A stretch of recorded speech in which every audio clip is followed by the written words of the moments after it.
Hi, everybody. We're the skeleton crew, or most of it, 4/5 of the skeleton crew. Amelia is currently in Maastricht, I believe, in the Yes. Netherlands, at a conference specific to mosasaurs. So she will not be joining us to discuss a non-mosasaur. She's going to discuss non-mosasaurs with colleagues who work on such non-mosasaurs. Yeah, as you do. I must take this moment to clarify for everybody. We have no credible evidence that Amelia died en route to the mosasaur meeting in Maastricht. Any rumors to such are Any rumors slanderous. to such effect are completely unconfirmed. There's no evidence right now of that. So just right. Don't go wild with it. Yeah, don't go wild with it. Right. We have no evidence that Amelia died en route. And so no credible evidence. No credible evidence of this whatsoever. Anyway, we're going to keep going despite Amelia's absence for this episode and this episode alone. We have the strength to carry on. Yeah. We do. But do we have the spirit? I don't know. We've tried to record this introduction 3 times, and here we are, so we'll find out. We're just too funny. We are. We're simply too funny. You have no idea the quality of the bits that we had to cut from Jokes this so good. Honestly, some of our best, and you won't see them. Very sad. You might. But you might if you subscribe to our Patreon, which we have a lovely community over on our Discord, which we sometimes release little bloopers and outtakes and stuff on. That's true. We do occasionally do that. Indeed. And so you should definitely consider supporting us there if you want to support real scientists, real paleontologists who take the time and spend the energy needed to also have a second career as content creators. We're going to talk about it a little bit today, but I think TROODON is perhaps a good example of why there need to be more scientists actually writing books for the public. Yes. Doing things of that sort. There's some long-standing misconceptions about this animal that basically all seem to amount to the popular literature. They're not from the science itself. But we'll talk about that later. Another thing you could do to support us, if you haven't already, is take a look at our Etsy page where we've got a bunch of exclusive pins on offer right now. Supplies are dwindling. We're not going to make any more of these pins, so definitely check them out. And if you're so inclined, pick one up, because when they're gone, and they are going fast. So those are the things you can do. But of course, if you want to support the skeleton crew, that involves no financial input on your part whatsoever. A, I agree with you. And B, well, or maybe not, but I get it, And you can do, you can help us out a lot by just commenting on the video and dropping a like on the video. It helps us out a lot as we try to get new viewers, and we appreciate anything you can do to help us grow the channel. So thank you very much for that. It makes us happy when numbers grow up. It does. It's one of my few remaining sources of serotonin. Anyway, my name is Dr. James Napoli. I am a research instructor at Stony Brook University's Renaissance School of Medicine, where I teach human anatomy to health science professional students and carry on my scientific research in my non-teaching hours. My name is Scott Johnston. I'm the vertebrate paleontology fossil preparator and technician at Harvard University's Museum of Comparative Zoology. And 2 of my reliable sources of dopamine are currently fighting next to me. So you might see them appear every once in a while. Dalton glances at his creature. I saw you take a picture of him earlier. He was asleep, but he looked angry. Now he's asleep and he just looks large. Just like me, for real. How droll. But Alex, who are you? Sorry, I was watching Dalton take a photo of his cat. Who am I? Who am I? Where am I? I'm in the apartment that Dalton and I live in, and my name is Alex Rubenstahl, and I'm a PhD candidate at Yale University. And I don't have a funny bit because I used my joke powers earlier on the video on an H tier joke that may not see the light of day. Very sad.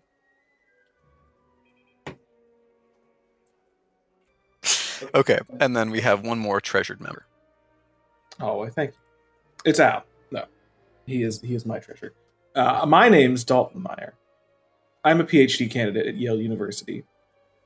and I also don't have any bits. My brain is smooth like a pool cue, and so it's not really generating any thoughts at the moment. But together we're the skeleton crew. And we're going to talk about TROODON, perhaps. Perhaps. Perhaps. But before we talk about why we say perhaps we could unleash the animal from its nest. The critters. Perhaps we can. Let them go. Let them yell. They hiss, they squawk. They make a bunch of... They correct me if I'm wrong, they sound like almost pitched down compy noises. They do sound like that. Yeah. I always enjoyed the release in Jurassic World Evolution 2 of this thing, because like the announcer's like, it's, a transition between birds and dinosaurs. I'm like, yes. It's unfortunate it looks like a horrible wet rat. Spoiler. It has a very ratty tail. This boy needs feathers. Oh, yeah. Oh, desperately. In a major way. Yeah. Kind of, like... I have a lot of things that I do like about this model. No, I don't hate it. No, yeah, me neither. But, like, looking at it really does kind of, especially with how thin the tail is, kind of does bring to mind some of those pictures of, like, this is what an owl looks like without feathers on it, and it's just a little gremlin demon. Right. Yeah, this guy really needs them. God, the tail is so skinny, but that's really real. I mean, that's as far as we know for troodontids, that's pretty much spot on. It looks like a naked little rat tail. Mm-hmm. It's got its nice long metatarsus too. It looks good. The bones are good. And like the wrists are nice. No, we'll discuss all these things and more. Mm-hmm. Yeah, but before we get into the giant quagmire that is this animal scientifically, Scott, what does its name mean? We know one thing. Yes, we do. So this is TROODON formosus, and TROODON. Are you sure about that? No. The animal is named. This animal in the game is named TROODON, presumably formosus. TROODON means wounding tooth, or is it TROODON? So, in several publications, in many publications, there is a little diaeresis above one of the O's that indicate that it should be pronounced TROODON. But I've always kind of grown up saying TROODON, so I'm gonna... I think the diaeresis indicates it should be TROODON and not TROODON. Really? Because it indicates the start of a syllable when there isn't a consonant separating two vowels. Oh, which is, I speak with authority on. I learned this 20 minutes ago. Oh, okay. Yes. So, as the person who I think taught this to Dalton 20 minutes ago. Okay, all right, fair.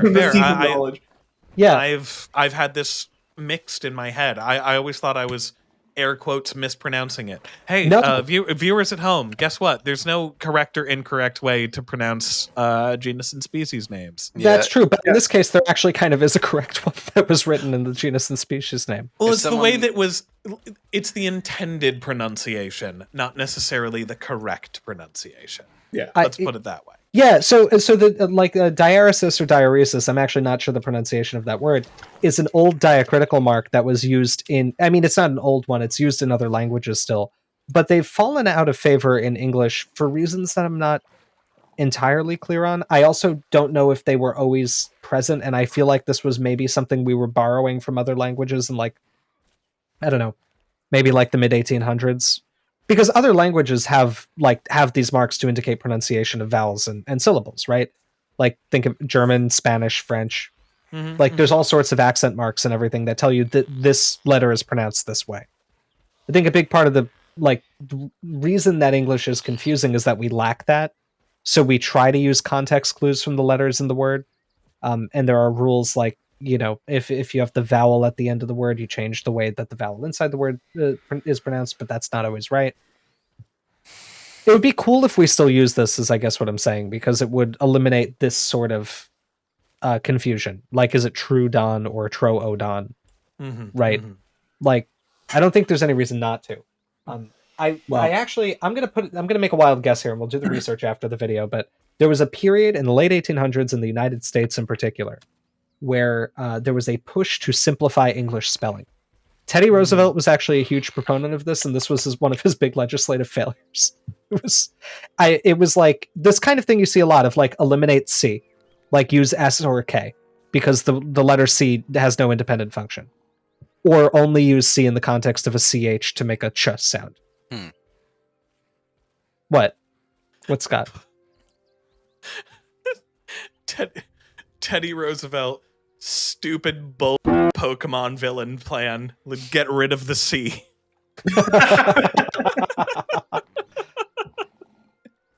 But like, that was supposed to be a whole a complete revision of how all English words were spelled. I wouldn't be surprised if there was some other camp that was just trying to get us to start integrating diacritical marks into the written language to indicate how vowels are pronounced. The only one I've really seen is this, like, the diaeresis over a vowel to indicate it's pronounced as its own syllable. This is why, if you've read like any classic literature, like the Bronte siblings, Charlotte Bronte, Emily Bronte, their last name is written with the diaeresis over the E as well. To indicate, as I said before, it's not Bront, it's Bronte. Right, which, according to the rule of having that terminal E changing the vowel sound inside, it should be Bront or Bront or something like that. Like it's Bronte. So the debate we were having, and we got no suitable answer on this, though, was like, when did we stop using the diaeresis over the O in TROODON? Well, and I also am not clear when we started. Well, right, that's the other problem. The information from Wikipedia tells a fairly simple story, which is that Wikipedia says the name was originally spelled TROODON with a diaeresis by Leidy, 1856, which was officially amended to its current status by Sauvage in 1876. Now, the link to the Sauvage paper, 1876, it has two problems for me. One is that it's in French, and I don't speak French, so even if I found it... That is a problem. Even if I found it, I couldn't read it. But two is I couldn't find it. I tried, and I couldn't find it. There's another problem, which is that if it was amended to TROODON without the diaeresis in 1876, there are many papers that are in the 1900s that still use the diaeresis. And so at some point in the 1900s, it fell out of fashion. And it may be when the code was either updated or mandated. There is, in the ICZN, one of the rules is that only the 26 letters of the Latin alphabets are used. And there are no special characters. So a diaeresis would not be, allowed under the code. So it has to go at some point because of rules. But I mean, it's used as recently as like 1969. Yes. And the other issue I ran into is I was reading Leidy's 1856. There's two 1856 paper or pieces of text. One's not really a paper; it's a short note that mentioned TROODON from Leidy, and neither one of those that I saw had the diaeresis. Now, I'm sure it comes into play somewhere, and frankly, I'm wondering if perhaps the scans of these papers that I'm working on are not of the original prints, but are of some like revised print that was published much later. I don't know. If anyone knows, please do feel free to put in the comments. I presume that it was there when it was named, but as far as I can tell, it was not. Just a stray pen mark. He was like, "Oh, mistake." Rub that out. Or maybe the scan's bad quality and I can't see it. Could be. Pen dripped ink. So I've done a little bit of research on this because it's actually quite easy. I am using Wikipedia. If it's inaccurate, tell me in the comments. First of all, apparently the word is pronounced diaeresis. Okay. Which is good for non-popular pronunciation. I'll never change. Second, it does seem, I don't know when it was started, but it's apparently now just considered by style guides to be archaic. But this led to another divergence that's not really usually noted between British and American English, where in British English, we have integrated a hyphen in words where this would usually be a problem. Like, where you have like cooperate.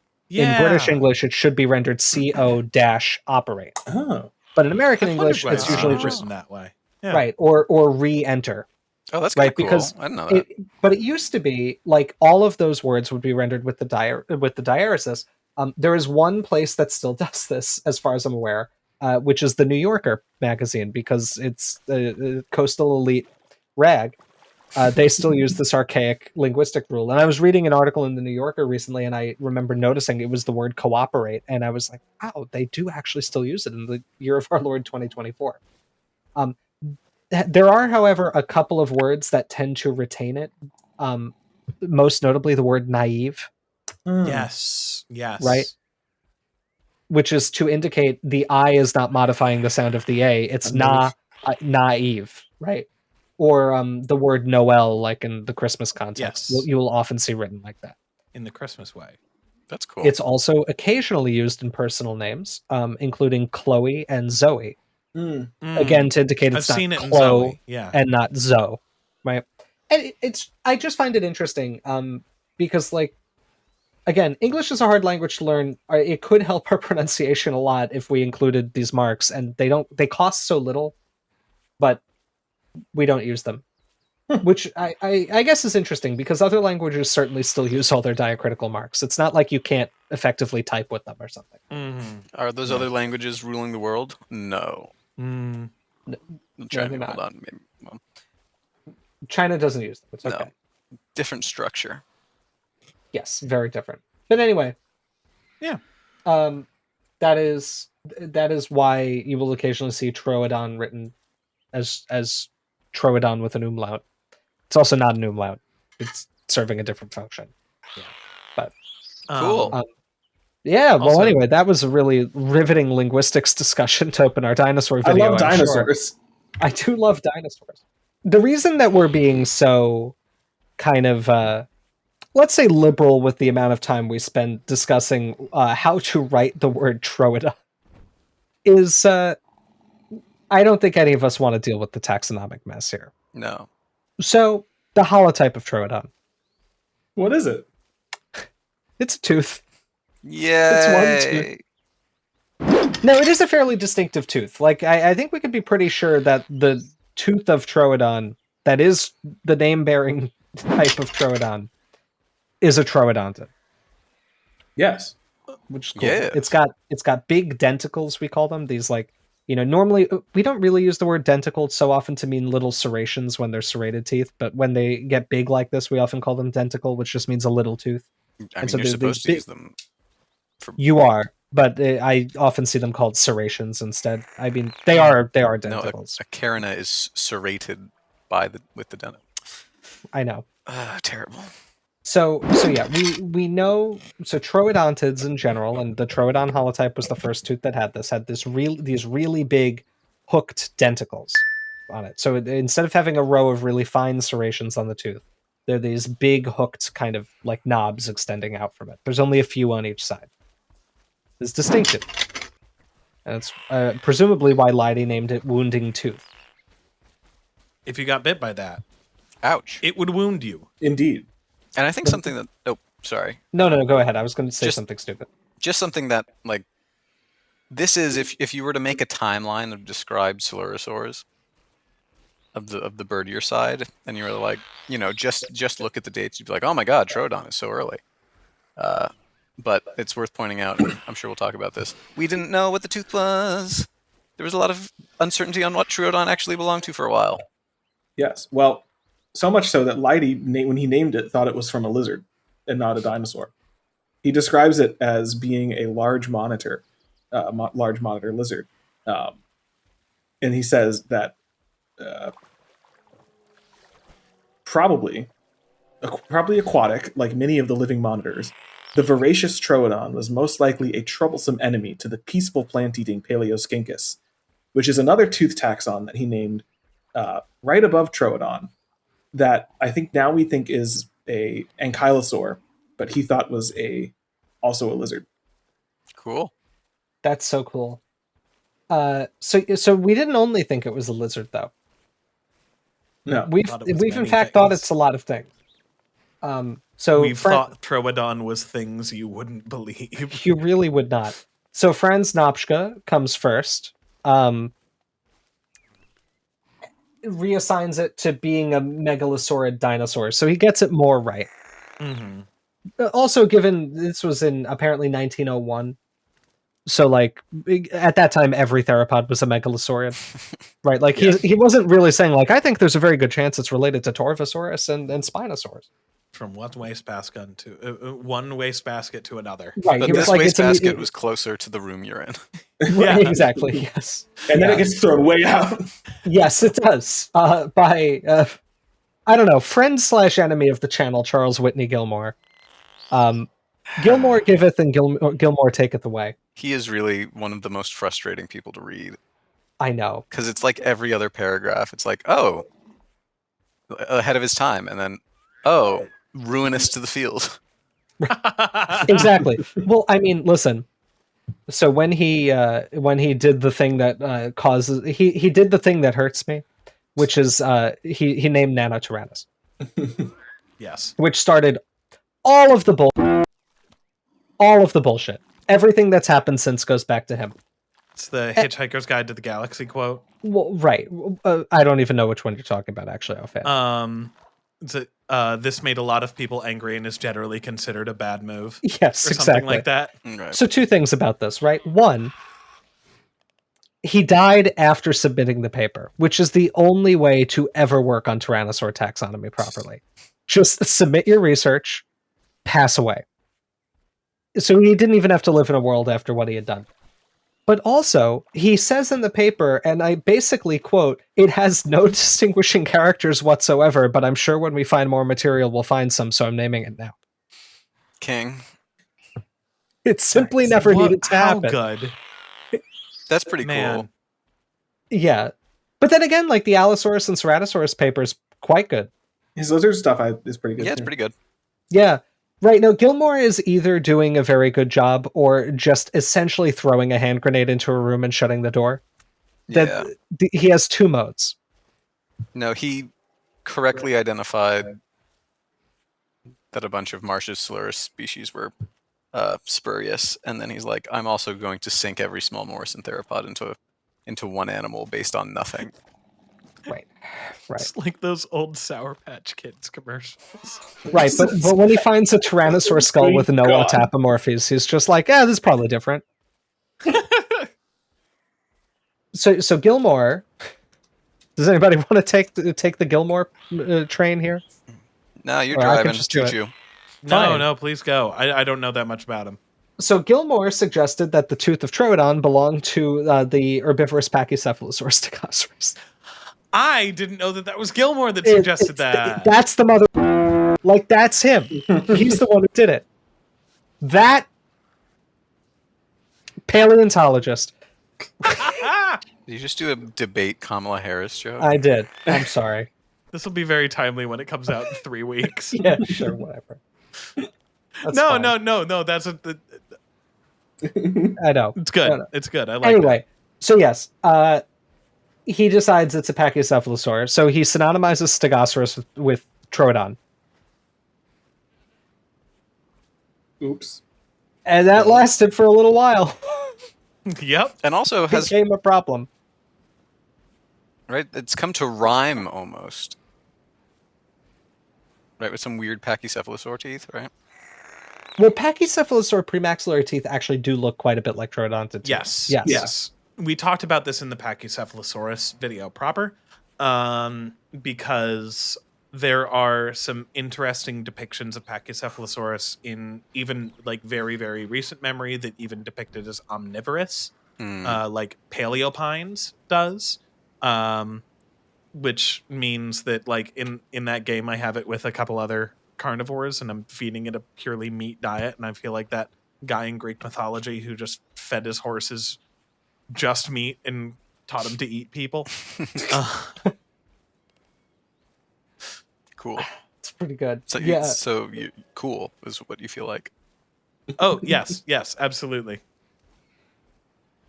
So it actually doesn't last for that long, although I've seen confusion about this in later papers. But it was apparently Sternberg, Charles M. Sternberg, who was just like, that's not a Pachycephalosaur tooth. That's a theropod tooth. Yeah. So then Sternberg names the group Pachycephalosauridae in 1945. So there's about 20 years of explicit, like, these are the same thing. But I have certainly seen mention in later papers of this confusion being a problem later on. Mm-hmm. So, okay, we're like, Troodon's a theropod. Now what happens? Do we find more of it? Can you see That's Not that? really. where somebody else can take over. I'm sorry. we certainly don't find more of it. We find more troodontids. Yeah. And is the first good one we find Sauroornithoides? Ooh, calling that one good is tough, but yes. Well, it's a skull at least. Better than yeah, a no, tooth. definitely, because that would be Because then 1924, that's named, yeah. Because in the big Stenonychosaurus paper, to jump it down a little bit, Russell refers to them as Sauroornithoids and not troodontids. Mm-hmm. Yeah, so Sauroornithoides is found in Mongolia. It's contiguous specimen numbers with the holotype of Velociraptor, which is cool because they were named at like the same time. So the Velociraptor holotype is AMNH 6515. The Sauroornithoides holotype is AMNH 6516. Then is Oviraptor 6517? Yes, it is. Wow. I know. What a trifecta. Amazing trifecta. All found at the Flaming Cliffs in the Mongolia's Gobi Desert, in these red beds that are part of the Judakta Formation. The Sauroornithoides skull is, I mean, Alex is right. It's pretty good, especially compared to what we had previously. It's a very frustrating skull. I mean, like, Don't scan nice. it CT scans weirdly. Like the bone is less dense than the matrix, which is just not happy. That's not a good thing, and it's very badly weathered. So it's not. It's certainly not like a perfect skull. The Velociraptor holotype's in much better condition, but this starts to give us some idea of like what this animal might have looked like. And it's got big, kind of blocky teeth that have big serrations, although not quite as big as the holotype of Troodon. And it's got a lot of them. It has a lot of teeth. Yeah, That'll be important for later. it sure will. So that's So Sauroornithoides winds up being the first well-known troodontid, or Sauroornithoid, as we could say. I like that a lot. Yeah, it's fun. Sauroornithoid. Yeah. The Sauroornithoid. It's sounds like a weird like sci-fi alien name. Yeah. Well, just wait for what's coming at the end of this video in terms of sci-fi aliens. That's a good point. Hey. And then there are more discoveries of Canadian troodontids. There which are. include the probably the most famous of them being Stenonychosaurus. Yeah. Yeah. Which, yeah, Stenonychosaurus is not named on a particularly good specimen, though. I'm trying to find Sternberg's original description of it. I wasn't able to, but I didn't look very hard, I'll be honest. Yeah, well, I mean, it's probably okay. It's a foot and part of a hand and a couple of tail vertebrae. So we're not dealing with a lot here, Well, right? there was an interesting note about the foot that Dalton brought up. Oh, yes. Well, yes, actually, yes. This is actually perhaps my favorite fact in this video. Apparently, Sternberg thought there could be some resemblance or familiarity between Stenonychosaurus and Troodon, because he was, and I can't directly quote because I don't have the full paper, but the quote is essentially something along the lines of, "This foot is strange, and Troodon is a strange tooth." Oh, God. Maybe there's a connection there. Back when there were like 3. Turns out there was. Oh, to be a paleontologist when there were 4 things you could compare things to. Even a blind squirrel. It's so That's so cool. funny. It's so funny. Now, so Stenonychosaurus, or I've always said Stenonychosaurus, but there's no sometimes I right said pronunciation. Stenonychosaurus. That's not right. Oh, But okay. so that's named. There's also Paleodontosaurus grandis, Oh, yeah. which is named by Gilmore in 1932. And Pectinodon too, right? I don't remember when Pectinodon was named. I think it's coming up. I think Pectinodon is later because it's named after Bacher. Oh, okay. Yeah, that would have to be later. 1982. Okay, much. Yeah. Sorry. Jumped the gun. That's okay. Paleodontosaurus is based only on a mandible, which Behold, a was mandible. apparently interpreted as a lizard also. It's got a lot of teeth in it, which is not unreasonable. Do these a lot people more have, like, boss baby lizard syndrome? Like, I don't know. Like lizards tend to have a lot of teeth compared to most theropod dinosaurs. no, that's fair. I mean, not all lizards, clearly, but No, but they do. yeah. Boss baby lizard syndrome is such a funny way of phrasing that if you are not terminally online enough to get that reference. We are, That so is too so bad. f***ing funny. No, that's fair and I like it. It's just I know 100% what you mean by that, and anybody else would be like, "What the fuck were those words?" Boss baby that lizard Alex syndrome? just Is it a said? band? So, better material of Stenonychosaurus was discovered, I think, in the 1960s. It was described in 1969 by Dale Russell. And this is where we start to get a sense of maybe what kind of animal this is more. So there's a few things that Russell points out in his paper. One thing that I think is interesting is he calls the family Troodontidae at this point, but with the diaresis. Yes. Which is just kind of interesting. And refers to Troodon with the diaresis throughout the paper as well. Yes, he does. So basically, a few things. Polyodontosaurus, Dale Russell thinks the mandible looks just like Sornithoides, and so because it was found in Canada, like Stenonychosaurus, he says that's probably the mandible of Stenonychosaurus. Which, maybe. I mean, it's hard to actually demonstrate that, but it's not an unreasonable thing to infer. So that is what becomes that. There is also a fragmentary right maxilla that gets referred to Stenonychosaurus that is, in overall appearance, it's right at the region at the kind of area where it curves downward to meet the nares and the premaxilla, which is a pretty distinctive area in troodontids. And it looks a lot like Sornithoides as well. So we're getting this idea of, okay, these things, Stenonychosaurus and Sornithoides, seem to kind of go together. There's also the discovery at this point of a partial braincase. Ooh. The skull roof. Right. And he makes kind of a point of how large the endocranial cavity would have been. And this starts a tendency to use Stenonychosaurus as the standout idea of what a smart dinosaur would be like. And just the idea in general that some dinosaurs may have been intelligent. Deinonychus was very important scientifically for establishing warm-bloodedness, but there was no Deinonychus braincase. So Ostrom did not have access to any information about its actual sensory capabilities. And so he's kind of hand waving and saying it may have been smart or agile or whatever.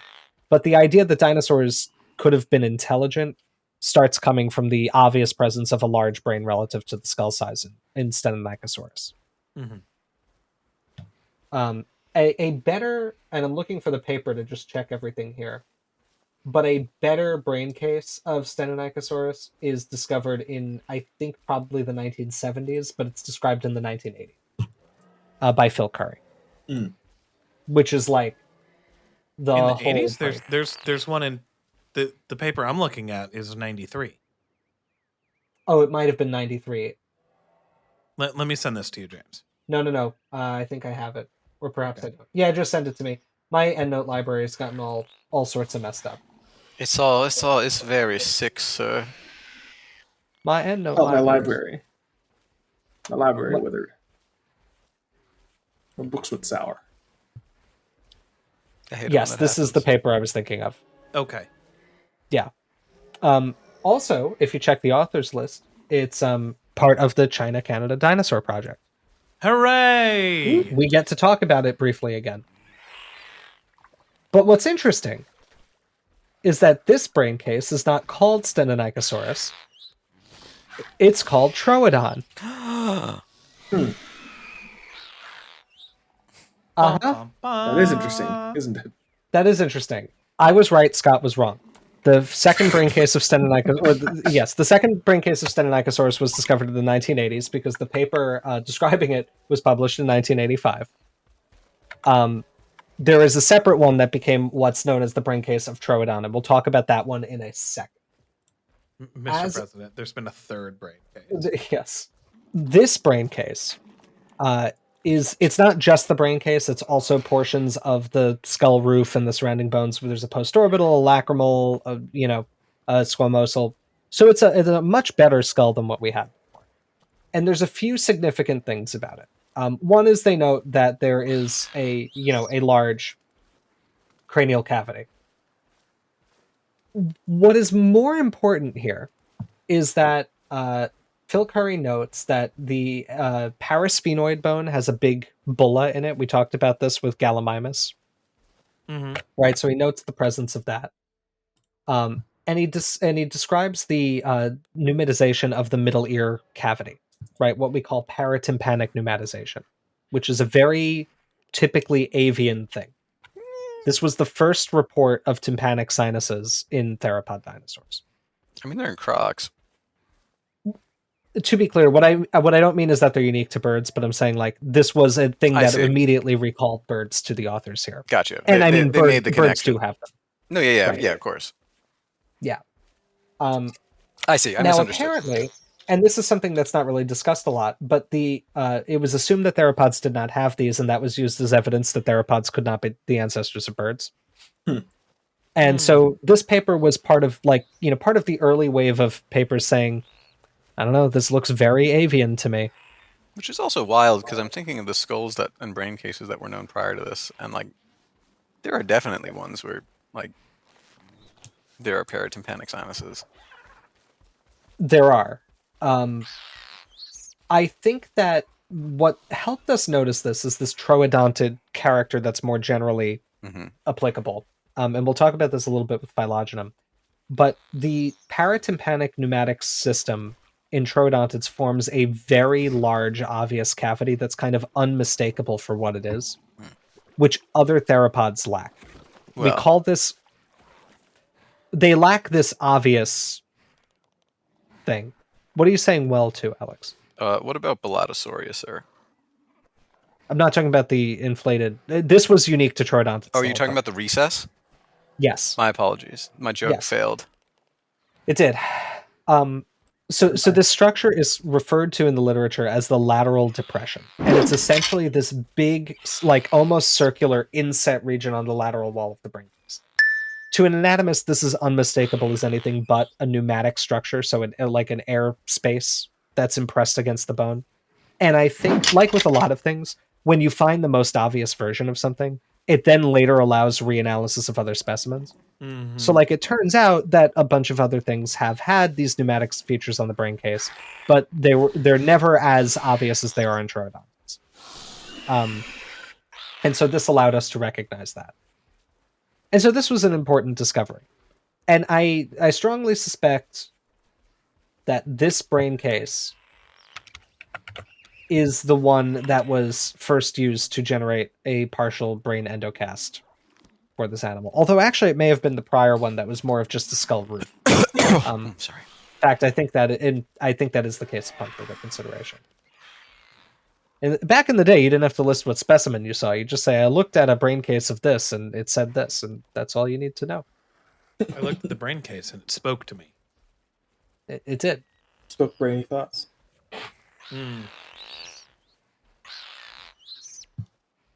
What they also note is that there are blood vessels impressed onto the medial surface of the brain case bones. Oh, cool. That's pretty tight. Well, what it does indicate, and this is probably fairly reliable, is that the brain was filling the brain case more fully, which is not the case in a lot of reptiles, right? There's usually a lot of extra space in there in reptiles. But the idea here is like if you've got something big enough in there that the blood vessels are grooving the medial walls of the brain case, which like they don't really do in crocs, as at least in alligator they don't really. The inside of the brain case bones is smooth. No, very smooth. There's one groove I think that's associated with the oculomotor nerve, but generally it's very smooth in there. There's there might be a trochlear groove as well. I think there's one on the. Oh god, it's been so long. There's one on like the anterior dorsal like edge of the occipital if you're looking dorsally, but that might just be in like. It doesn't matter. They're smooth. The point is they're smooth. Right. So this is interpreted as evidence that not only is the brain case big, but the brain is probably filling it up. Anyway, that's an important discovery. But then something happens in 1993, which is that there's another troodontid brain case discovered. And that troodontid brain case is, for reasons,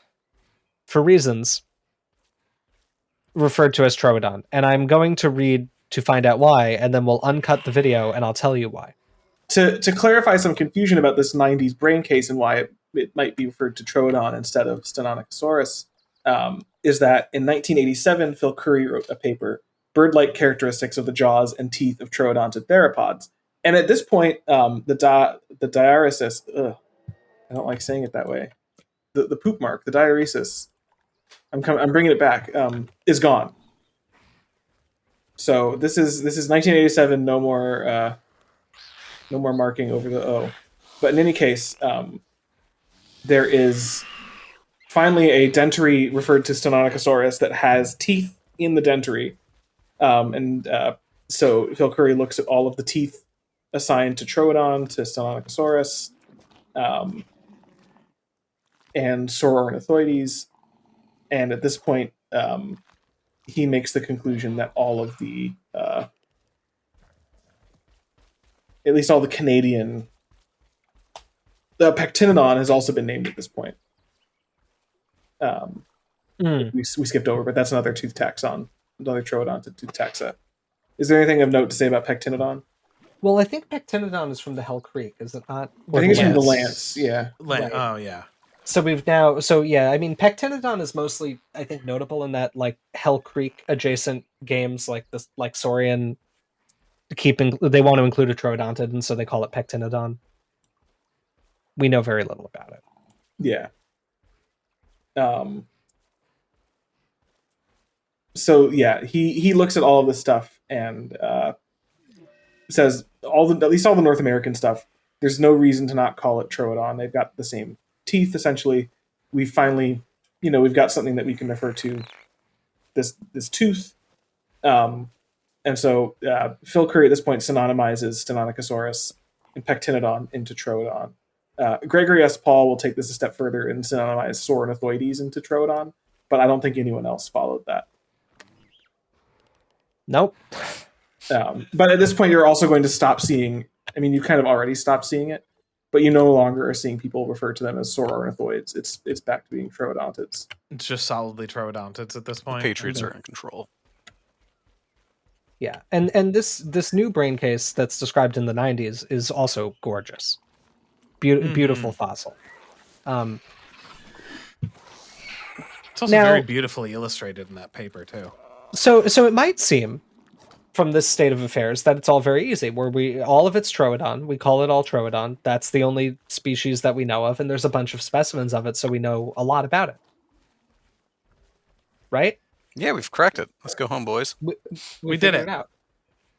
Mission B complete. tier.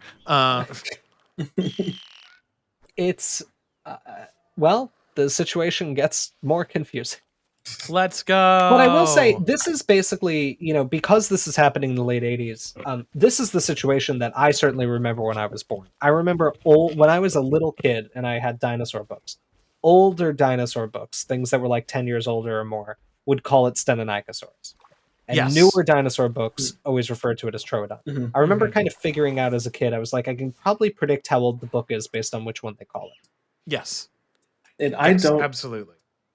I don't even remember as a kid having books that called it Stenonychosaurus. I was just I everything definitely did, yeah. everything I had was Troodon, and then the first time I heard of Stenonychosaurus was in the Dinotopia miniseries. We're bringing it back to Dinotopia, folks.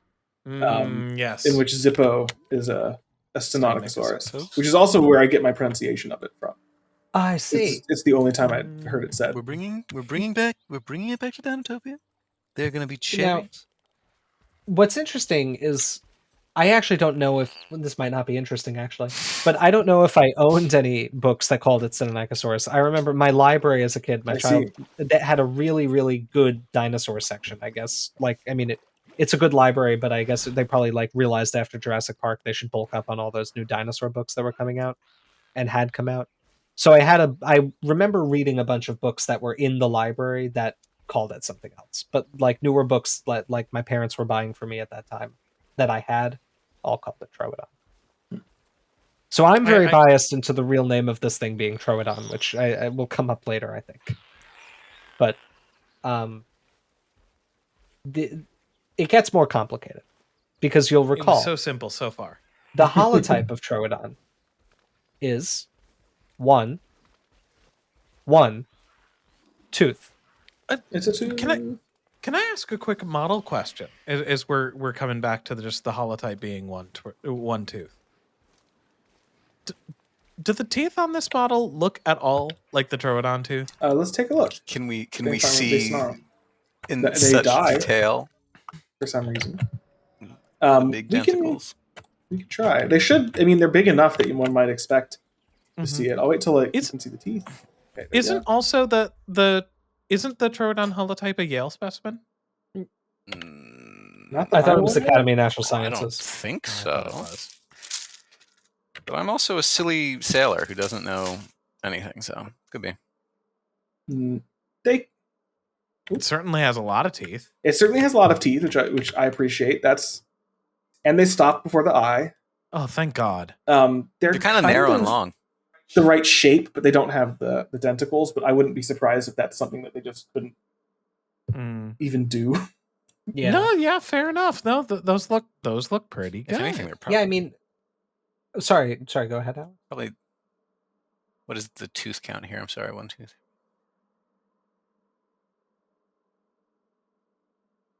What is it? 21 in the premax and maxilla. I'm counting here. Something like that. Yeah, like 21.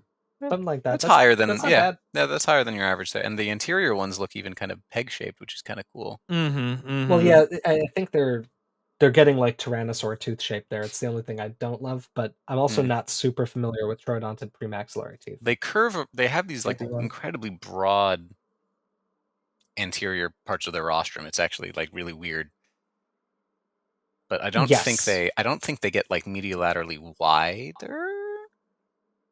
The teeth, I don't think so. No, but the snout is actually. Can we look at this front on? Yeah. Let's get a Google. Show me this guy. Show me this guy's snout. Yeah, I mean this captures it, but there's growing evidence that some of them are even wider. They can be a little weird looking. No, yeah, the not the narrow compressed face of a dromaeosaur you might be familiar with, viewer. These guys are they're a little silly, if you ask me. They are. Also, I'm looking at the Outrun paper right now because I want to look at some weird teeth. But now, in terms of a little silly, one thing we could call silly is the taxonomy here. Yes. So basically, this is what I refer to often as like taxonomy via gentleman's agreement, which is like if we just all call it Troodon, okay, that's probably undersampling the diversity, and it's not good to have a taxon that's really important anchored to a holotype that's that poor. Right? Especially because like Currie mentions, I think in the paper, like the morphology of the teeth varies over the tooth row. Yes. Yeah. So you're looking at a single tooth.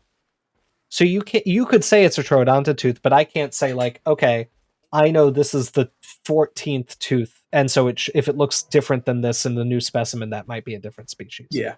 Like the uncertainty is really problematic there.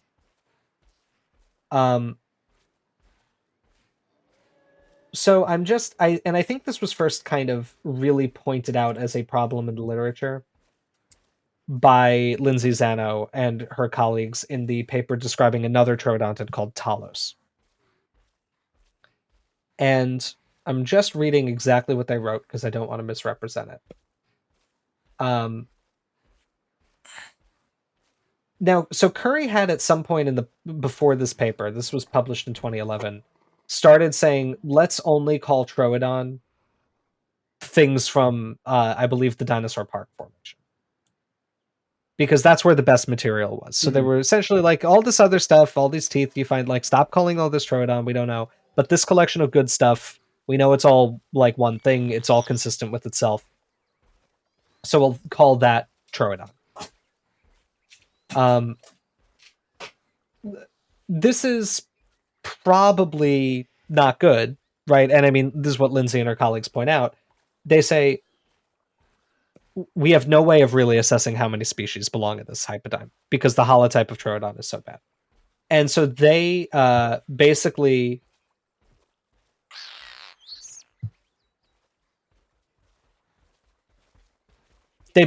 just say, I'm sorry to just compare this here. I actually had something wrong, but I luckily didn't say it yet. They basically just say, Troodon's probably a nomen dubium, but we're going to still call all of this material Troodon for the purposes of this paper because that's what everybody's been doing. Right. And then they just clarify like what specimen they're comparing things to. Right. Which is a good way to... I mean, I think every description should compare direct specimen to specimen instead of making, like, you know, especially when there is taxonomic uncertainty. Like, I think it's really helpful to say what you actually looked at. Mm-hmm. So, at around the same time, there's an increasing discovery of troodontid material in Montana, which, for those of you who are really good with geopolitics and like kind of, you know, geopolitics junkies might know, Montana's not in Canada. Montana is in the United States. To be in Canada. Generally considered not to be in Canada. Now, should Canada be part of the United States? Opinions may differ, but tune in next week when we're gonna all of those tweets of like, you know, there's this viral tweet right now. It's like, what's your most extreme political opinion that's not left or right or center? Yes. I'm very surprised I haven't seen somebody say like, we need to annex Canada, which I cannot. I think if you want to do that for U.S. imperial reasons, it's right wing. If you want to do it so that you have a model of a healthcare system to base our own on, right? Is it the base leftist position? We don't know. What if you just want to do it because you want to have the biggest country? Right, land area. Unclear. This material is coming mostly from the Two Medicine Formation of Montana. The Two Medicine Formation is a little weird compared to these other ones for a couple of respects. One, there's a tremendous concentration of eggshell and juvenile bones in the Two Medicine Formation. This is where the Maiasaura nests came from, and all known specimens of Maiasaura. As far as I'm aware, all of them come from the Two Medicine Formation. I'm pretty sure, yes. The dinosaur Orodromius, which is also known from perinatal individuals. As we'll discuss later, Troodon is known from eggs, no perinates, I don't think, right? I don't think so. I mean, there are bones in the eggs, but no, I think hatchling. Okay. Which also for our audience, perinates means things that are close to hatching, or roughly around like the time of hatching. So like yes. A perinate would be like it had just hatched, but we're kind of like okay, yeah, it's feeling stuff out. It's feeling it out. It's trying to decide whether or not to go back into the egg. But it cannot. The Ceratopsian Ioneosaurus is from the Two Medicine Formation, and a Daspletosaurus horneri is the only Tyrannosaur taxon like that. Or no, there's Daspletosaurus horneri, and there's a specimen of Gorgosaurus. The specimen at the Children's Museum of Indianapolis is from there. I've worked a lot on Two Medicine material in my work on Tyrannosaurs. It's a little interesting because compared to all of these other formations, if you work on Dinosaur Park or Judith River or Oldman Formation, it's got this rich chocolate brown color, and it's often preserved with remarkable surface fidelity. I don't know why, the 2 medicine stuff, it's usually like an ugly kind of gray black and preserves with worse surface fidelity than the other stuff does. It must be sedimentological. It's actually kind of reminiscent of Morrison preservation, but like Morrison preservation, the best Morrison preservation I've seen is generally better. Hmm. But one fun coincidence is that both of them are actually very rich in uranium. Huh. So 2 medicine stuff is very radioactive, as I learned while I was at the MOR, and the collections manager decided to freak me out and wave a Geiger counter over it while I was working on it. And That's one of the medicines. it chirps a lot. Right? Yes. The 2 medicine formation is really interesting. Also, Bambi Raptor, the little Dromaeosaur Bambi Raptor. Comes from there. Oh, Right. yeah. So there's a lot of interesting stuff from there. And there is a plethora of troodontid material that has also been called Troodon a lot. And the reason I say that with a heavy pause is that as of right now, it's kind of unfortunate timing with when we rolled Troodon, but effectively there's been a little bit of a debate back and forth in our field of what, if anything, we should call Troodon. There's been essentially 2 camps. One camp has been nothing, because we have no idea what it is. The thing that has the best representation was initially called Stenonychosaurus, and so mostly Canadian teams have brought Stenonychosaurus back into widespread use. Mm-hmm. So when like they named a second Canadian troodontid Latinovenatrix, which has then there's been some back and forth on if that's valid or not, but there might be 2 troodontids in the dinosaur park. There's it's not valid. Sorry, Titans fans are going to be sad. I know. No, I mean, I when I saw them in person, somebody showed me, like, they were like, "This is what they say the differences are," and I was like, basically, there's a lot of overlap between the things that were Latinovenatrix. I think they're just the biggest ones. Oh, okay. Yeah. I would not be surprised if there are more troodontids, but I think the case that it's not valid is pretty Okay. strong. It's kind of interesting how this is breaking along national lines, though, because, like, essentially, Canadian-based teams have tended to prefer using the taxa that were established in Canada based on material from Canada. The team affiliated with the Museum of the Rockies has been the main voice saying, we're going to keep calling this stuff from Montana Troodon.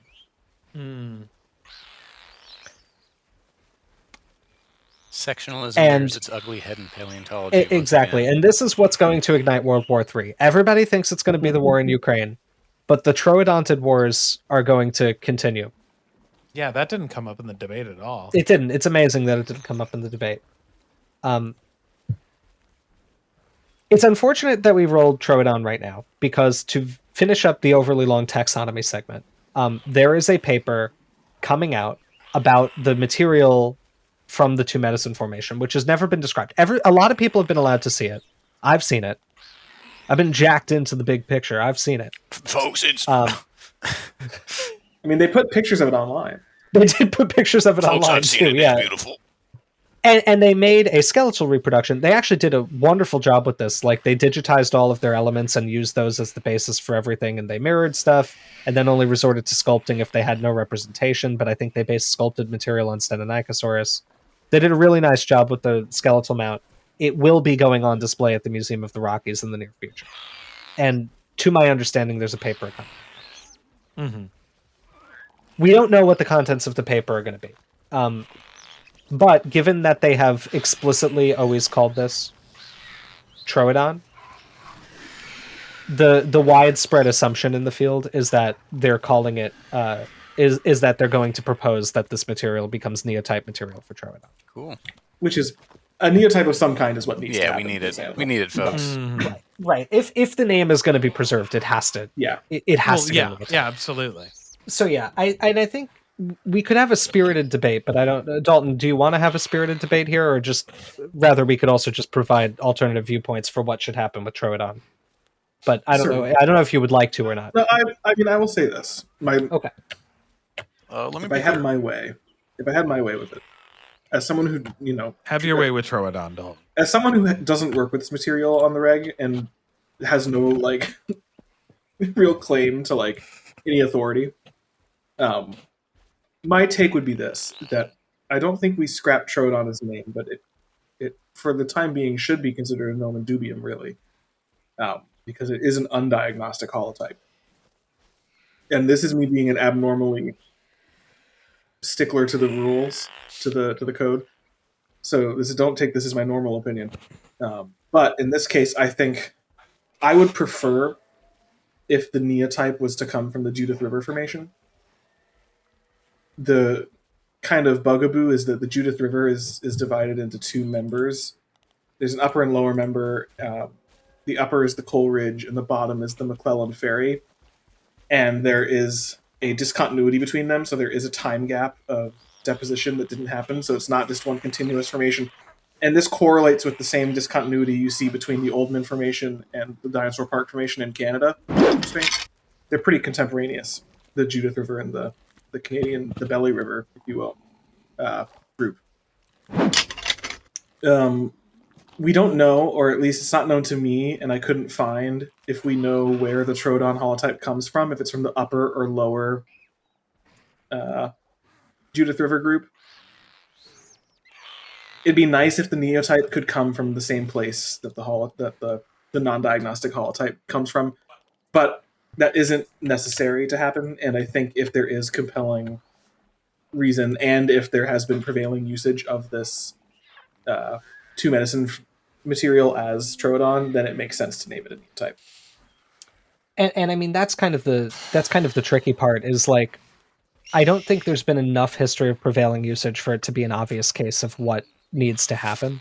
Mm-hmm. Like after Phil Currie published the 1987 paper saying it's all Troodon, everybody kind of went on board, and so Stenonychosaurus was probably on its way to being a forgotten name.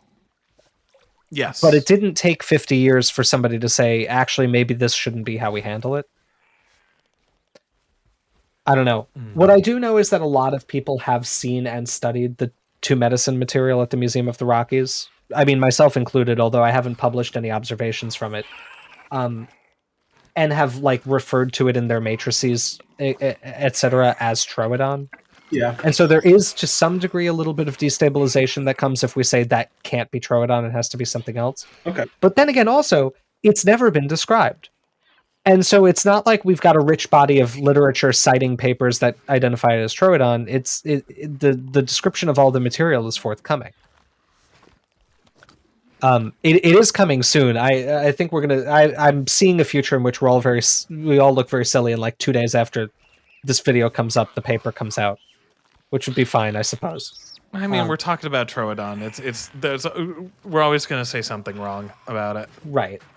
But like I don't know. I think science is a process. Everybody, it is. It's fair to me to say, yeah, that's probably Troodon. Also, and I mean, this is where we don't know a lot, because there does seem to be faunal zonation between the two medicine formation and the Judith River formation. You don't really find overlapping species, but they do seem to span the same time interval. So maybe we're only seeing particular windows into time at different slices, and like we're not seeing ever a complete ecosystem. That's one interpretation. It's possible that there's geographic zonation and where things were living. There seems to be different environments. I don't know how much is published, so I won't say too much, but there's some interesting paleo-environmental interpretations of the two medicine formation relative to the Judith River. So, like, it's possible that you've got a slightly different animal assemblage, because it's a kind of, like, something equivalent to saying, like, well, there's no obvious barrier separating dispersal between the eastern and western U.S., but by the time you get to the Rocky Mountain area, you have mule deer instead of white-tailed deer. Yeah. Mm-hmm. Right. Different kind of environment. It's hard to say.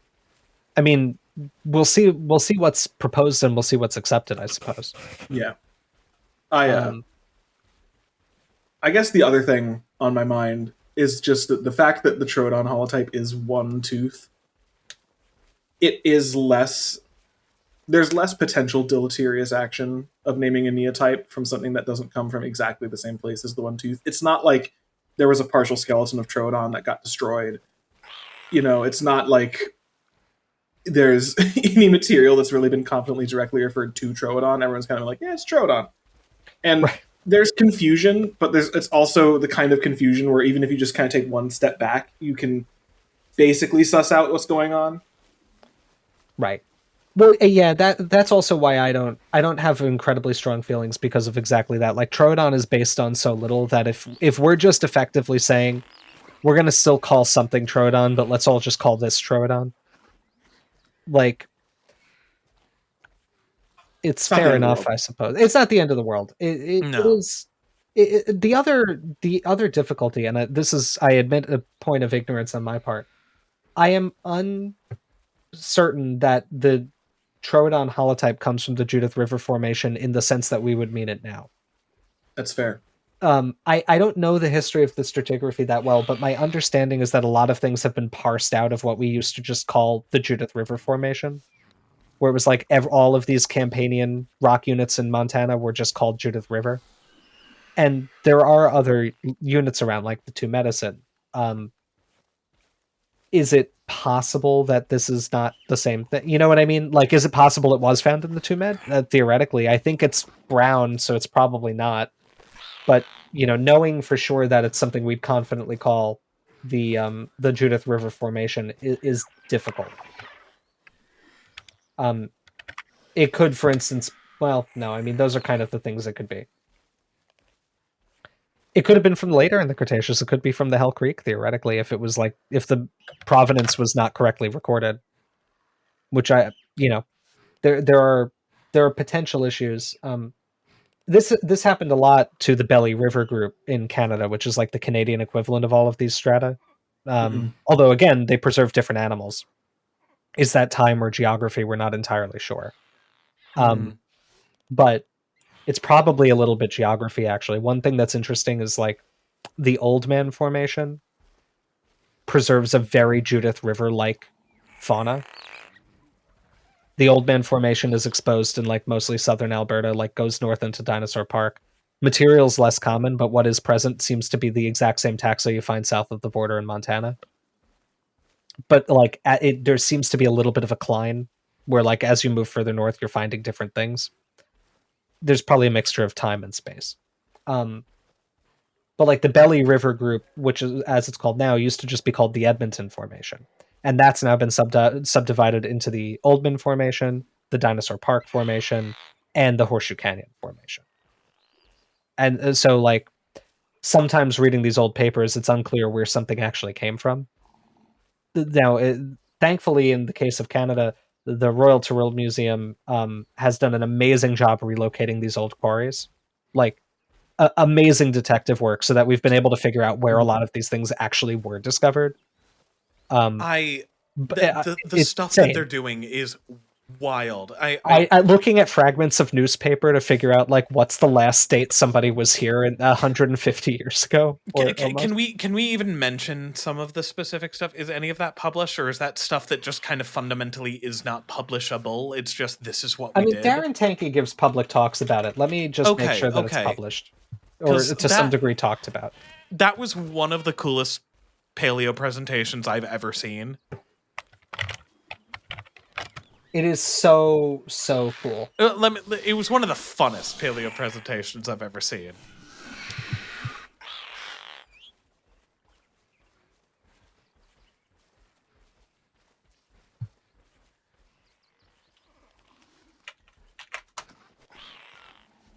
Yeah, there are talks on YouTube. Okay. So like, basically, like, it is wild that they're going to these old sites where dinosaurs were headhunted. And by that, they mean, like, literally people just came across a skeleton and then just took the head off of it and then left the rest. And sent it to the AMNH. And sent it to the AMNH. Yeah. And finding these old eroded dig sites with these just big kind of anonymous holes in the ground, and then looking at the random bits of detritus from like the mid 1900s and just going like, I found this label from a soup can. It's like, enhance. Let's match the font to this. So this mascot was a part of this thing for a while. And it was just like, it was CSI dig site. It was so cool. It's so much fun. And it was super useful as well. But like, wow, just really all around super neat. They have done a Super neat stellar stuff. job figuring out where these old quarries were. And again, it's like, because they would usually use newspaper as wrapping, and I think would occasionally use it as like the medium to get the plaster onto the fossils. Although I think that was usually burlap even then. Well, So- it's not necessarily that it was used as the medium for the plaster. That was pretty much always burlap, because you need the kind of thicker, more porous thing to hold onto it. It's that newspaper is very frequently used as a separator layer. I see. Okay. So they would use a lot of newspaper. So one thing that they do, like children in the audience, you may not have ever seen this, but there used to be something called a newspaper, which was a printed piece of low quality paper that would have ink on it in the shape of words, and the words would describe the day's news. This was very common once upon a time. It's like if they printed out the Twitter trending tab. Right, exactly. That's what a newspaper was like. Yeah. But it would always have on the cover page the date, because you would date the newspaper. Right? Mhm. So, if you find a fragment of old newspaper buried in the ground in this old quarry, and you can see the date, you know the last viable minimum date that somebody was working there. And they correlate that a lot to the old field notes. So they'll say, okay, well, we know that this dinosaur skull was extracted on this day, according to the old field notes here. And we know that this quarry that contains a skeleton that's probably the same species was last excavated that day, according to the evidence that we have, or maybe a few days prior. We can confidently say that that's the quarry that they were working at. It's really, really amazing stuff. It's so But cool. it's completely so fun. irrelevant to Troodon. It's also, I just want to very quickly say, one of my favorite things of going through old, especially very historic collections, is seeing those little old bits of newspaper that are still sometimes used as like batting and like stuff to keep. Why cushions is the word that I was losing there, because sometimes you find some gems. So I won't tell any specifics, but like they're fun. A lot of things from the 1930s and 40s that are kind of interesting. Well, now that we've talked a lot about do we feel good about where we've left the taxonomy of Troodon? I feel like there's not much more to say. I think we're Yeah, good. I think Okay. it's pretty exhaustive. I feel as good as I can about something that's bad. That's a fair point. Well, now that we've talked a lot about our lack of confidence with what Troodon is, Alex, could you please inspire confidence in our knowledge of what a troodontid is? No. Very cool, thank you. There is no confidence. There is no peace, and there is no knowledge. There's only confusion and panic, and then nothing. And that's what waits for everyone. Anyway, what are troodontids? Well, as we established earlier, they're not pachycephalosaurs. They're theropod dinosaurs. And within theropods, they are pretty gosh darn close to the origin of birds. So we're talking, they're coelurosaurs. They're Maniraptor. And they are in a large, well, relatively, yeah, pretty large, it includes birds, group called Paravians. And I'll let you figure out maybe what that name means. And within Means there's two birds. good. Within Paraves, there's a few groups. There's one group, dromaeosaurs. These are our raptor dinosaurs. There are birds. These are birds. And then there's Ballotosauria. It's very enlightening. Then there's thank you. Ballotosauria, which is Ornithomimosaurus. But no, I'm kidding. Stop. I'm giving you misinformation. Me when I spread misinformation on the internet. They both have Ornithomimosaurs and troodontids both have arctometatarsos and an interesting enlarged parabasis sphenoid. No, They do. these are true things they have, but they are more distant relatives. But troodontids are the third group within Paraves. How these groups are related to each other is contentious. We've certainly talked about it before. There are proposals that troodontids are most closely related to dromaeosaurs, and they formed Deinonychosauria, which are kind of raptor-y looking little dudes, and that's sister to birds. Alternatively, there are topologies that recover troodontids as being more closely related to birds than something like Velociraptor and Deinonychus and things like that. The issue here's the issue, folks. Folks, there are a few issues. Here's some of the issues. Issue 1. A lot of the important characters for these groups were erected with only like their terminal diversity known. So like there are really what I think are pretty well-defined clades of troodontid and eudromaeosaurs in the Cretaceous. The problem is the early members of the group, what we think could be early members of the group, don't look like these animals. And there's a lot of weird characters that show up in these more derived members that are probably misleading us. For example, dromaeosaurs evolve a suite of macropredatory adaptations that are not the primitive condition for paravians.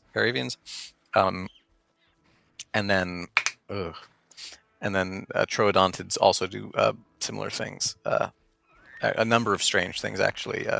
They have generally vertically oriented pubes, as opposed to inverted ones that we see in dromaeosaurs and some other birds too. They have pretty modified hind limbs. You mean like pointed Retroverted. back? No, it's inside out. They're not inverted. Yes, retroverted. They got kicked extremely hard in the penis. Yes. Ow, my groin. Ow, my groin. Ow, my groin. There are a bunch of weird features in the skull and troodontids. Some of the features that have been interpreted as being, kind of like, weird troodontid features could be. Some may turn out to be features of earlier paravians as we get a better understanding of what they look like in Jurassic. For example, high tooth count. We've brought up before as kind of a troodontid thing, but this is high tooth count seems to be generally something that happens in a lot of early Coelurosaur clades. So like Haplachyrus has a ton of teeth. Pelecanamimus has a ton of teeth. So maybe this is something that troodontids are retaining. Some of them certainly have more than you would expect even then. They have interesting dentition. There are a few different groups within troodontids, and where they go is a point of discussion. When they were originally described, anchiornithines were thought to be troodontids. This is not widely held anymore. No, it seems increasingly evident that they are a very, very early divergent group of true birds. Well, Or Avialae. They're sister to Avialae, I think, is the usual. I mean, I think definitionally they're in Avialae. Aren't they outside of Archaeopteryx? Yeah, they're outside of Archaeopteryx. Oh, is Avialae anchored on Archaeopteryx? I thought it was, but I could be wrong. I thought so too. I could also be totally wrong. I'm actually not sure, but yeah, regardless, yes. So non Archaeopteryx. So like, yeah, right. I guess in that case, it depends on the clade definition. I'll look. There's a suite of characters that unite these things called anchiornithines, but I'm tempted to think, hey, they're all from the same place at the same time. What if there's a bunch of stuff here, but we just can't tell because everything else is pretty derived? Possible. There's a lot of uncertainty. There's a lot of weird similarities between some troodontid groups and some dromaeosaur groups, especially early dromaeosaurs. Unenlogines for that's the only major one I can think of. Halscaraptorines too have a ton of teeth, but again, that could be primitive. Weird. We don't know. We don't know what's going on. But here is something we do know, which is that all the early ones are small and look like they're volant for paraves. I wouldn't say that they look like they're volant. I mean, for paraves. Oh, of paraves? Yeah. Maybe. Well, I think the interpretation for troodontids is a little more complex than that. It depends. I mean, it depends on the branching order. It depends a lot on the tree topology, which we don't know super well. Just also a side note, Avialae is branch based. It's defined as everything closer to birds than Deinonychus. Okay, so and then sometimes has the added specifier of troodontids, because coincidentally, what that would actually mean if you use the original definition is if troodontids are closer to birds than they are to dromaeosaurs, they would actually be technically considered birds under that. Under that arrangement. Well, that's if you consider Avialae and Aviality to be birds, which I don't. I usually consider it as birds, but Well, fair enough. There's reason I've not always to. Yeah, I've always considered it like close to, but not really birdish, birds. bird vibes. That's usually where I describe it as bird enough. Yeah, Bird enough. Ba, ba, ba. it's the So word enough. one interesting thing to note is that like there is, it's something I hear quite a lot, like both professionally and non-professionally, is a lot of people are like, man, it sure looks like troodontids should be the sister taxon to birds. That's not found a lot. Like Andrea Cow's matrix recovers that result. The twig matrix does not recover that result. No, big fat polytomy. Well, I mean, in the Currie analysis, we still get Deinonychosauria. It's not incredibly robustly supported, but like it still is the most parsimonious topology. And even the heavy modification to the twig topology in the Hartman paper describing Hesperornithoides, which is the earliest known troodontid, known from body fossils at the very least, it's from the Morrison Formation, they still get monophyletic Deinonychosauria. And so my personal guess is probably what Alex said, that these very bird-like traits of troodontids are actually inherited from a common ancestor, and the reason that they look more like birds is not because they are closer related to birds, but because other groups wind up changing more later. Yes.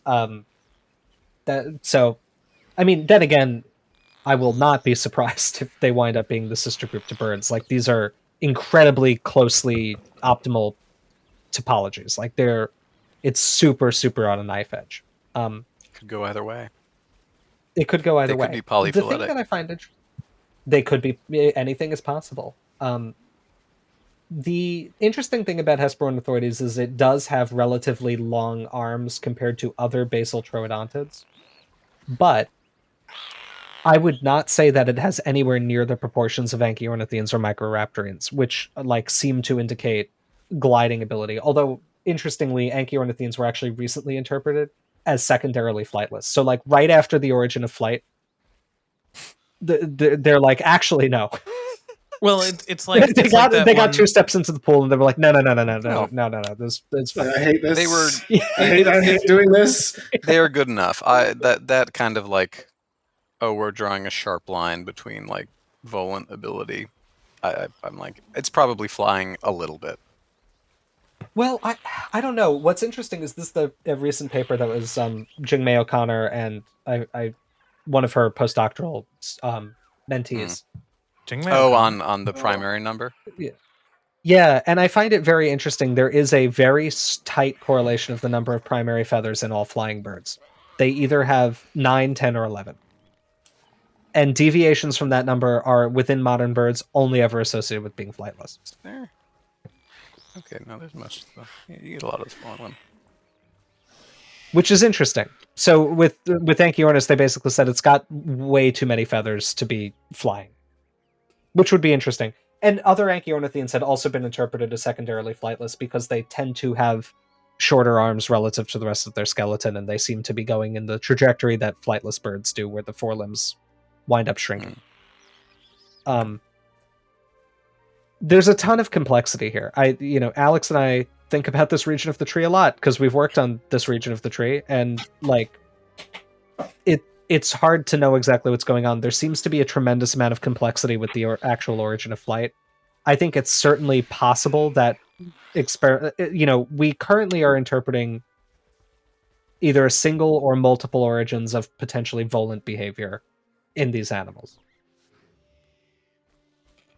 There have to be at least 2. Yeah. Because Scansoriopterigids probably didn't do powered flight, but they have wings. So, like, clearly it's something. But it's not a bird wing. It's a bat-like Unless. wing.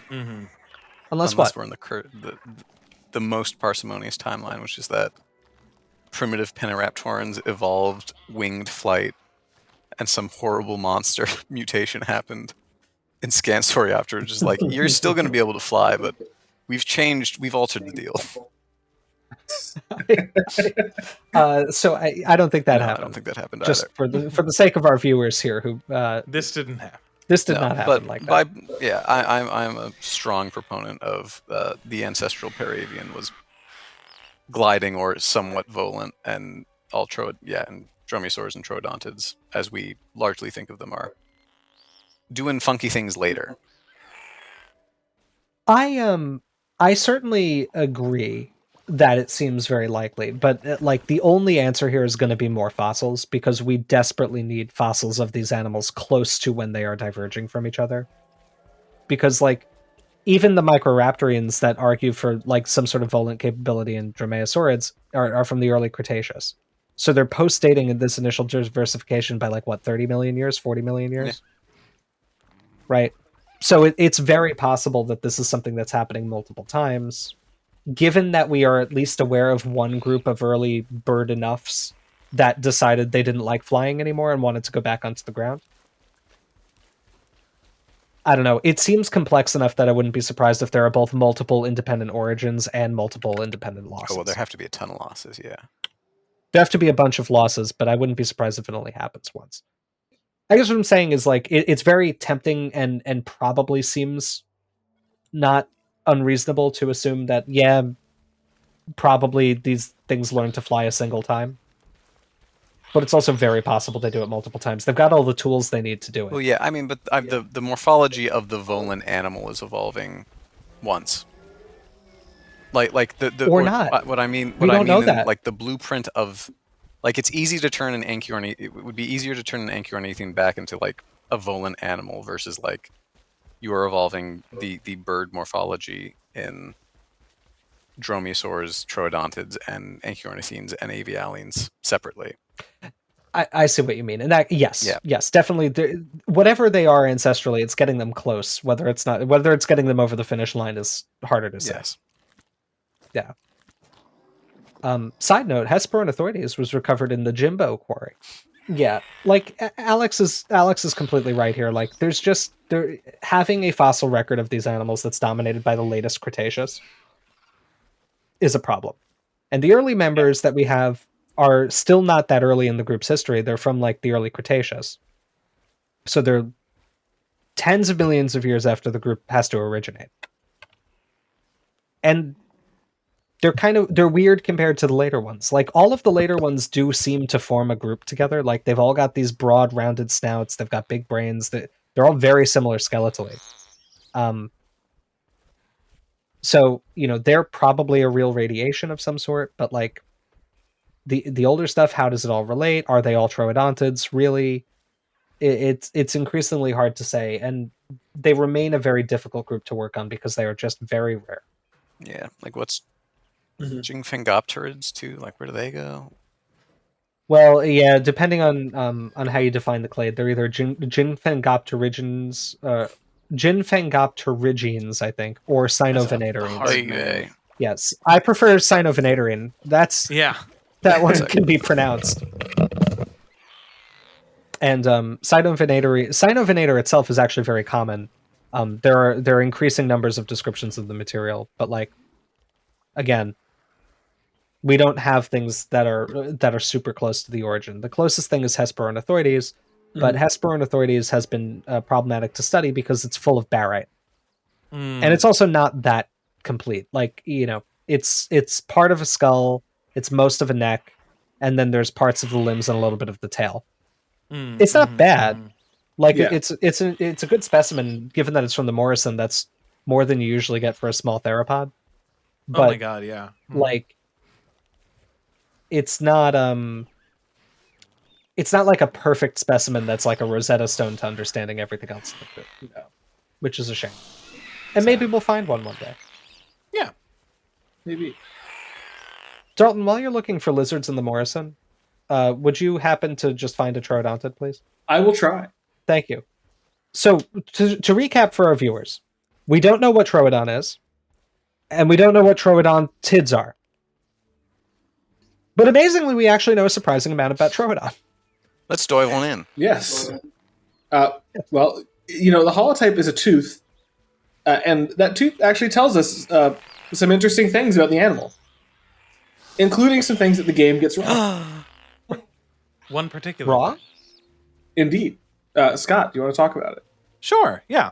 I do like the nod in the game that this is an animal that in the gameplay it uses its teeth to wound, but not in the way that Troodon would. Namely, I'm dancing around the fact that they made this venomous in the game, which is a nod to the Jurassic Park, the game, the Telltale, game. That what? It's in a good game. I like it a lot. Do you know that the Xbox 360 version of that retails for $45? Really? Still? Still? Because it's good. I'm kind of amazed, but yeah. Huh. But in that game, they have a very, very bizarre looking Troodon as kind of like the main antagonist. They're very like amphibian-y. Like they have eyes on the top of their heads and big, weird, wide heads, small little snaggle teeth and stuff. And they're very nocturnal and venomous in the game. But in this game, they like there's a couple color patterns that you could do to kind of get it like almost looking a little bit closer, even though this looks a whole lot more like what we would expect the real animal to look like, minus feathers. But it's not a bad model at all. It's not a bad model at all. But they gave it venom, which I do find it funny that this is the only one that has venom when Dilophosaurus spits venom and it doesn't have a venom stat in the game. And if they wanted to make it a reference to previous material, they don't make Compsognathus venomous. And so like Jurassic franchise has a history of making random dinosaurs venomous, and Troodon is no exception. And Troodon is also no exception of it wasn't. Of the single tooth that we definitively, behold, a Troodon, there's no features on it that would associate it with any sort of venom delivery mechanism. So, sadly, no. Are there venomous archosaurs? I don't think there are any confirmed. Not that I know. If Troodon's an archosaur, it might be. They're poisonous archosaurs. Yes. But no venomous archosaurs. What is the poisonous archosaur? I'm not... There's a bird. Oh, right. I forgot there's a bird. Friggin' bird. I forgot the birds were voids. Not to be confused with the frigate birds. But, so to, I think, transition into our final point here. So James mentioned earlier that the brain size of Troodon has been remarked on for as long as we've found brain cases of it, that it's been always noted as relatively large. And this brings me back in elementary school. I think I've mentioned this story at least once before, but I did a little science fair presentation where I did a little research project about dinosaur intelligence. Because ever since the dinosaur renaissance, there's been kind of this this push that these are birdier and more intelligent, warm-blooded, active animals. And I've always thought that was a really cool aspect of our updating knowledge on dinosaurs. So I was inspired, and Little Scott did a poster on this. And in a hilarious mistake, misspelled the word intelligent on my poster about it. So I had this big, bold poster, boldly, very confidently asking the question, how intelligent were the dinosaurs? But how intelligent were they, Scott? So that poster kind of really hung a lot of its data on something called encephalization quotient, or EQ, which is basically a... What, did you just say EQ? EQ. EQ. So EQ is it's essentially a ratio of how big an animal's brain is in comparison to its body size, and using that as a proxy to estimate like general levels of intelligence. And Troodon, for a very long time, has always had a noticeably large brain for the estimated size of the animal. and it, through kind of seemingly a game of telephone, of initial papers just referencing that it's like, hey, this bit of a skull we have looks like it has a pretty large brain in it that's kind of in comparison to some birds or mammals. That kind of nuanced point very quickly mutated into Troodon is the smartest dinosaur. Right. Well, actually, it was first Stenonychosaurus is the smartest dinosaur because of the taxonomic issues that we discussed above. Because this first happened when we were using Stenonychosaurus. But yes, I'm sorry. Yeah, a minor point. No, it's fine. The pedantry of did you mean Stenonychosaurus is kind of the whole point of the animal. Right. But yeah, so this has been like, I grew up always having it be like the fun factoid of, did you know that Troodon or Stenonychosaurus is the smartest dinosaur? And I even remember, oh god, I think it was, if I want to bring y'all back to a blast from the past, back in the 90s, I think that there was a zoo book that compared like Troodon to like wolves and stuff, and said that they were on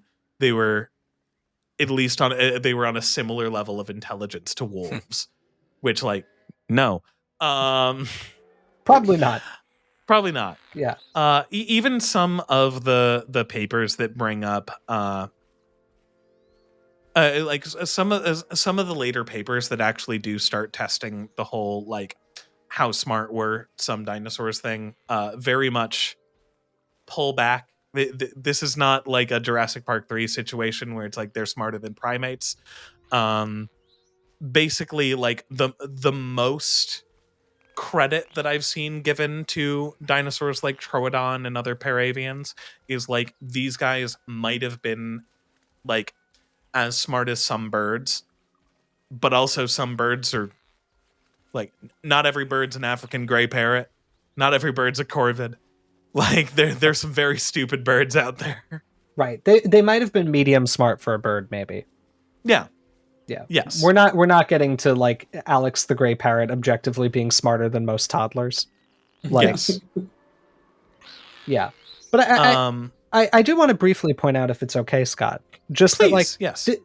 The claim of Stenonychosaurus being the smartest dinosaur does really come from a paper, but like kind of not in a way that was fair to the way the paper was written.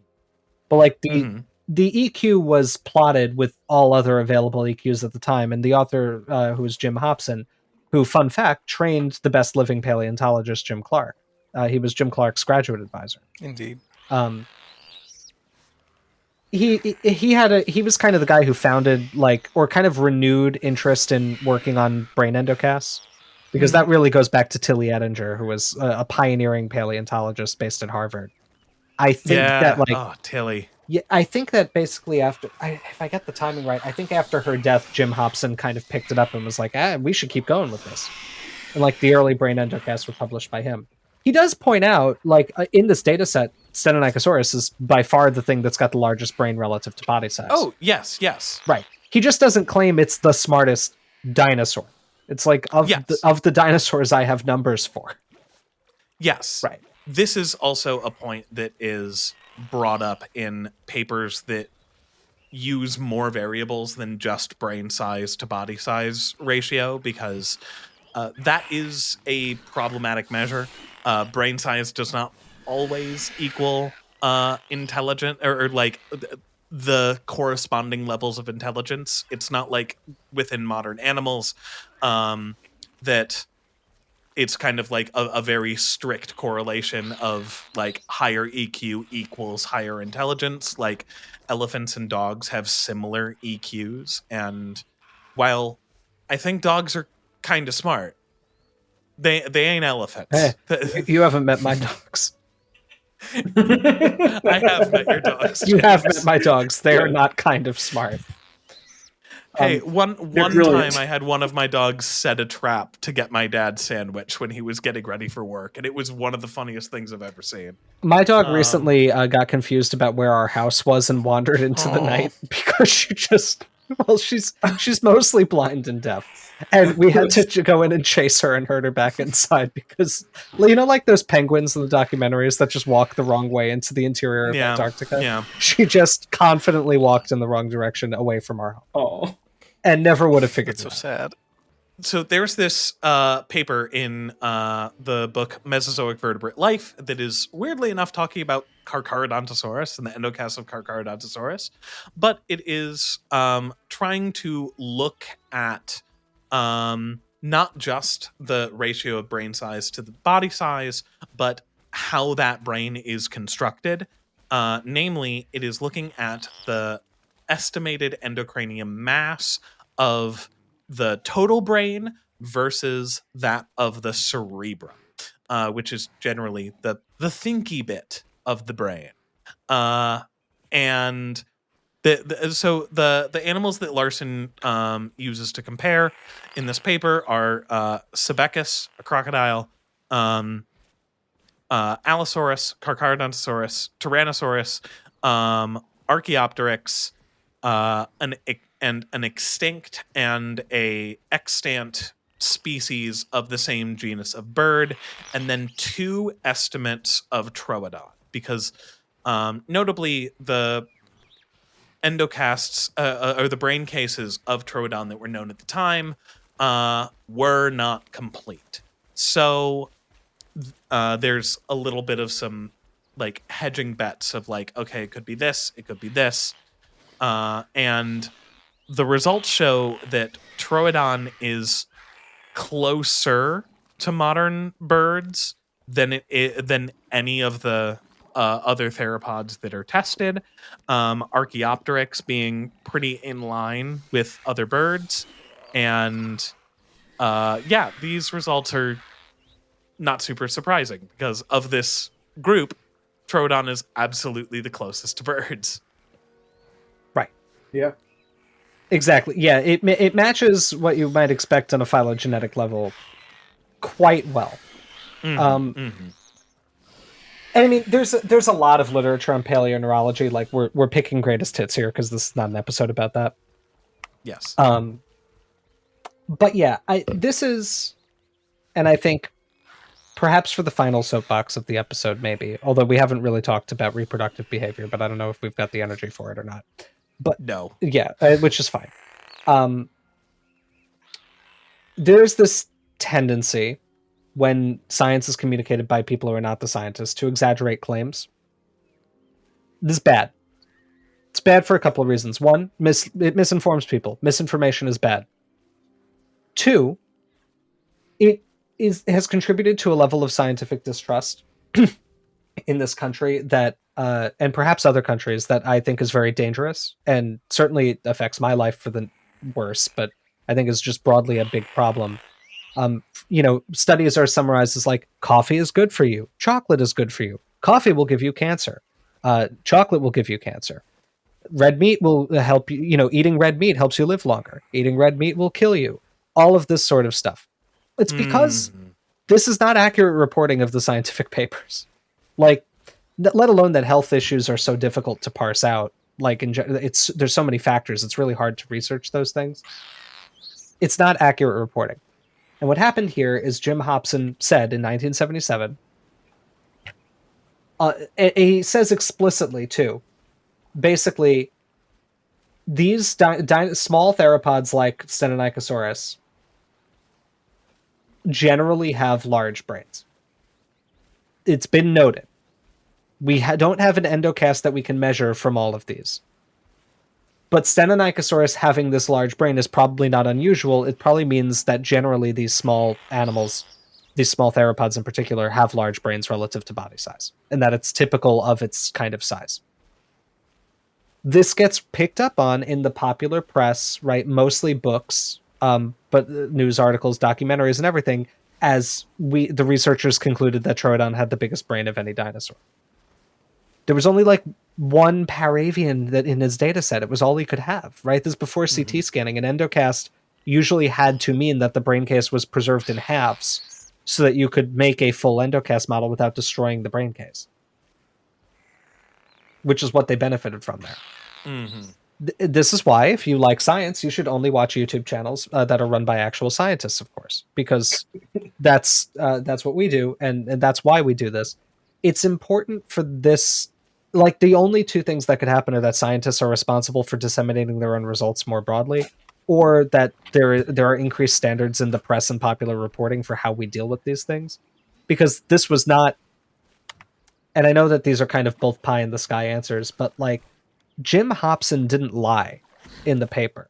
Like, he didn't overstate the significance of the finding. He just said, like, he very, very accurately said, in this data set, Stenonychosaurus has the largest brain. That's probably typical for these kinds of animals. And it got taken and run with into a factoid that we all grew up with, right? This is the smartest dinosaur. It's as smart as a wolf or whatever. It's probably a direct line down to like the pack hunting velociraptors in Jurassic Park, which, like, we don't know one way or the other. There's no evidence velociraptor hunted in packs, but it's hard to have evidence of that at all. But like, this is probably how you get a lot of what we now have in our culture in terms of what's the knowledge of dinosaurs. I don't know. Well, it's hard. It sucks to see it. I'd possibly amend one of your statements a little bit. I wouldn't necessarily say it's the thing of like the pack hunting in velociraptors, because that's a Deinonychus thing that's just carried over to it. I would say it's specifically in Jurassic Park. It's the incredibly highly stated intelligence of them throughout the book and the movie of like, they can open doors. They're systematically testing the fences for weakness. They're not just always trying to escape. Like, that's a fair point. Yeah. Yes. Yeah. No, but I agree with you.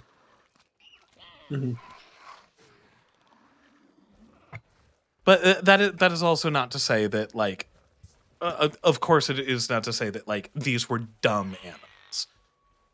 No. I mean, they might have been. They might have been. But that is not what is being shown. I think there's one thing that needs to be said about the intelligence. Okay. Briefly. It would behoove us to talk about it because we'll never have a chance to talk about it again. Which is that Dale Russell. Oh, yes. The dinosaur, right? In the 70s. Yes. Yes. They did a reconstruction of Stenonychosaurus. A skeletal reconstruction, and then made a model of it. And there's a paper that details like all the choices they made in reconstructing it and all the choices they made in making the model. And then there's a section of the paper, a fascinating section. I love this. It's so interesting. The Dinosauroid, a hypothetical descendant of Stenonychosaurus. And this is on basing, essentially, it's a lot of truths that it's like a chain of logic where each step makes sense, but the whole chain doesn't fully make sense, right?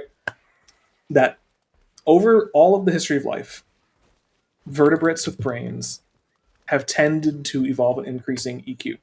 Brains have been getting bigger. And this is seen in theropods as you go up towards birds, brains are getting bigger. And so the idea was, well, what happens if Stenonychosaurus, this thing with a very large brain relative to its body, what if it doesn't go extinct? Could it evolve to be something smart? Could it evolve to be like a hominid? And I don't mean anatomically, I mean kind of mentally. Could it evolve to have this larger brain? And I want to make that point because this thing ends up looking like a hominid, but this is not, and I think it gets unfairly mischaracterized in a lot of popular media of like, oh, like they were trying to make a sentient dinosaur and they just assumed that the only way to do that was to be human. It's actually not the case. If you read the paper, every single choice they make has a justification. Some of them so cool. Some of them stronger than others, mind you. But they're like, okay, let's increase the brain size so that it's like brain size relative to body size is equivalent to that of like a human or a near human, like STEM human, essentially. And so they do that. They're like, we're going to increase the brain size. How are we going to model this? They actually, in addition to having the model of the Dinosauroid, they have a model of the Dinosauroid's skull, which is really cool. It looks like an evil bird. I'll put a picture of it in the chat so that you can see it. But they were like, we're going to grow the brain. How are we going to do this? Well, we're going to use a young chicken, like a chick embryo, to model this because birds are kind of paedomorphic. They've got large brains. This could be how archosaurs do this, and I don't think that's an unreasonable. Like, I'll preface this with this: that many people have kind of criticized the Dinosauroid of like, why did you even do this? I don't know. I don't know why they did it. It's because they can. I kind of think, why did you do this? Unless it's like a strict, like, can you justify the choice you made within the set of parameters? I think it's a kind of a boring question. Yeah. Why did you do this? Because it's interesting. It's fun. It's a thought-terminating cliche. It's basically the why did you do this is basically just trying to ask, I think this was stupid. Yes. Or trying to say, I think this was stupid. Right. And it's like, the perfect answer is, why not? And the Dinosauroid is a perfect, why not? So let's extend this. So they grow the brain, and they use a chicken, they use an embryonic chick as kind of a template for the skull. So cool. And then they project the bones of Stenonychosaurus onto the skull to model where the sutures would be. And they're like, it's a bigger brain, so it's going to need to be enclosed, so we're going to grow some of the temporal bones, and we'll lose the upper temporal fenestra. But we keep the antorbital fenestra. For some reason, they make it toothless. This is one of the things that is less clearly justified. They're like, well, it seems that, and I think it's just because we didn't have a lot of troodontid remains at the time. They're like, it seems like these things might be losing teeth as they progress. And so the idea was then, if they're already on a trajectory of losing teeth, it's going to lose all its teeth, and it's going to get like a turtle, essentially. And they're like, and this will be great because then they'll avoid the problems of tooth decay. Something that's already avoided by being polyphodont, but that's neither here nor there. So they've got this little beaky head with big eyes, and they're like, oh, and superimposing this brain size, by increasing the size of the brain, it makes the eyes get pushed forward. Like, it's just a mechanical geometric consequence of increasing the brain size that the eyes happen to get pushed forward, and the skull does take on a very humanoid appearance. But it was not modeled after a human, right? It is not at all. And it's also not modeled after an alien, despite the fact that this thing does look kind of like an alien. Right. They're like, we didn't give it ear pinnae because it's a reptile. It wouldn't have those. They kept the, they lose the quadratijugal, but they keep the articulation of the mandible below the line where it meets the skull, as it is in reptiles, as opposed to kind of up high as it is in mammals. They are like, it's got a big brain, which means its head's going to be really heavy. And so it makes less sense to support a heavy head at the end of a long structure than it does to support it from underneath. And then they take the example of pachycephalosaurs. They're like, they have really big heads, bless you. And they've moved the occipital condyle underneath the head. And this was before there was good postcrania to know that they support that on like an S-curve neck. So they were like, well, pachycephalosaurs might have been more upright then, so that they can support that head vertically. Because otherwise you stick it out at the end of a lever, and the angular momentum is going to make it want to like flatten. They're like, so we're going to shorten the neck to support the head, and we're going to canter the body more vertically so that the like kind of angle of the animal isn't perpetually making it want to fall over. And they justify that by saying, if we look at the pelvis of Segnosaurus, which is modified to be slightly more vertical because the animal's at more of a cant than your traditional horizontal theropod. They're like, we're taking this to an extreme of like the Segnosaur condition, the Therizinosaur condition, right? Of bringing the pelvis more vertically so that the whole spine is more vertical. They take that to an extreme, but they're like, this is to support the head. The legs they model after more. In doing so, you have to shorten the tail so it doesn't hit the ground. And so you lose the caudofemoralis muscle, which gives it a butt to compensate, and then it gets more human-like legs because that's better for supporting this upright body. They thought that it had a semi-opposable thumb, so they're like, all right, it's got long arms. It's just going to keep those long arms, and it's just going to keep them, and they're going to get nails instead of claws because that's better for fine manipulation. And then the chest, and this is, I think, something that gets lost. It's kind of cool, is that in a lot of reproductions of the Dinosauroid, it's very clearly someone trying to do like art and a recreation of this thing as opposed to like a cast of it. every piece of art and like all the reproductions I've seen give it a very broad chest, and it looks kind of like a gray alien. Mm-hmm. Whereas the actual model has a narrower chest that is deeper and projects out, because they're like, that's what a dinosaur chest looks like. Right. And so they keep it like It's that. so cool. It's really actually quite cool. And I don't think that, a hypothetical sentient dinosaur would have evolved to look like this. But their lines of reasoning are not like, everything was done with a purpose, except for they make it give live birth, so they give it a belly button. And I guess they must have thought that, supporting that large of a brain would have been easier with like a placenta that the mother could feed than in an egg. But I don't think that's necessarily the case. Like, I mean, it probably is though, right? Because like an egg is going to leave there's a maximum amount of nutrition you can have. Like, That's a I fair guess point. the only other option, and I mean, you kind of converge at this anyway, is to be A altricial. huge egg, or altricial. Right. I mean, correct me if I'm wrong, but the most intelligent birds are all super altricial, right? You've got like corvids, which are very altricial. Baby parrots look like demons. Like they, and I mean, we don't really use these terms, but human babies are altricial, relative to all other mammals. I mean, we can't operate, we can't function independently for like 12 or 14 years.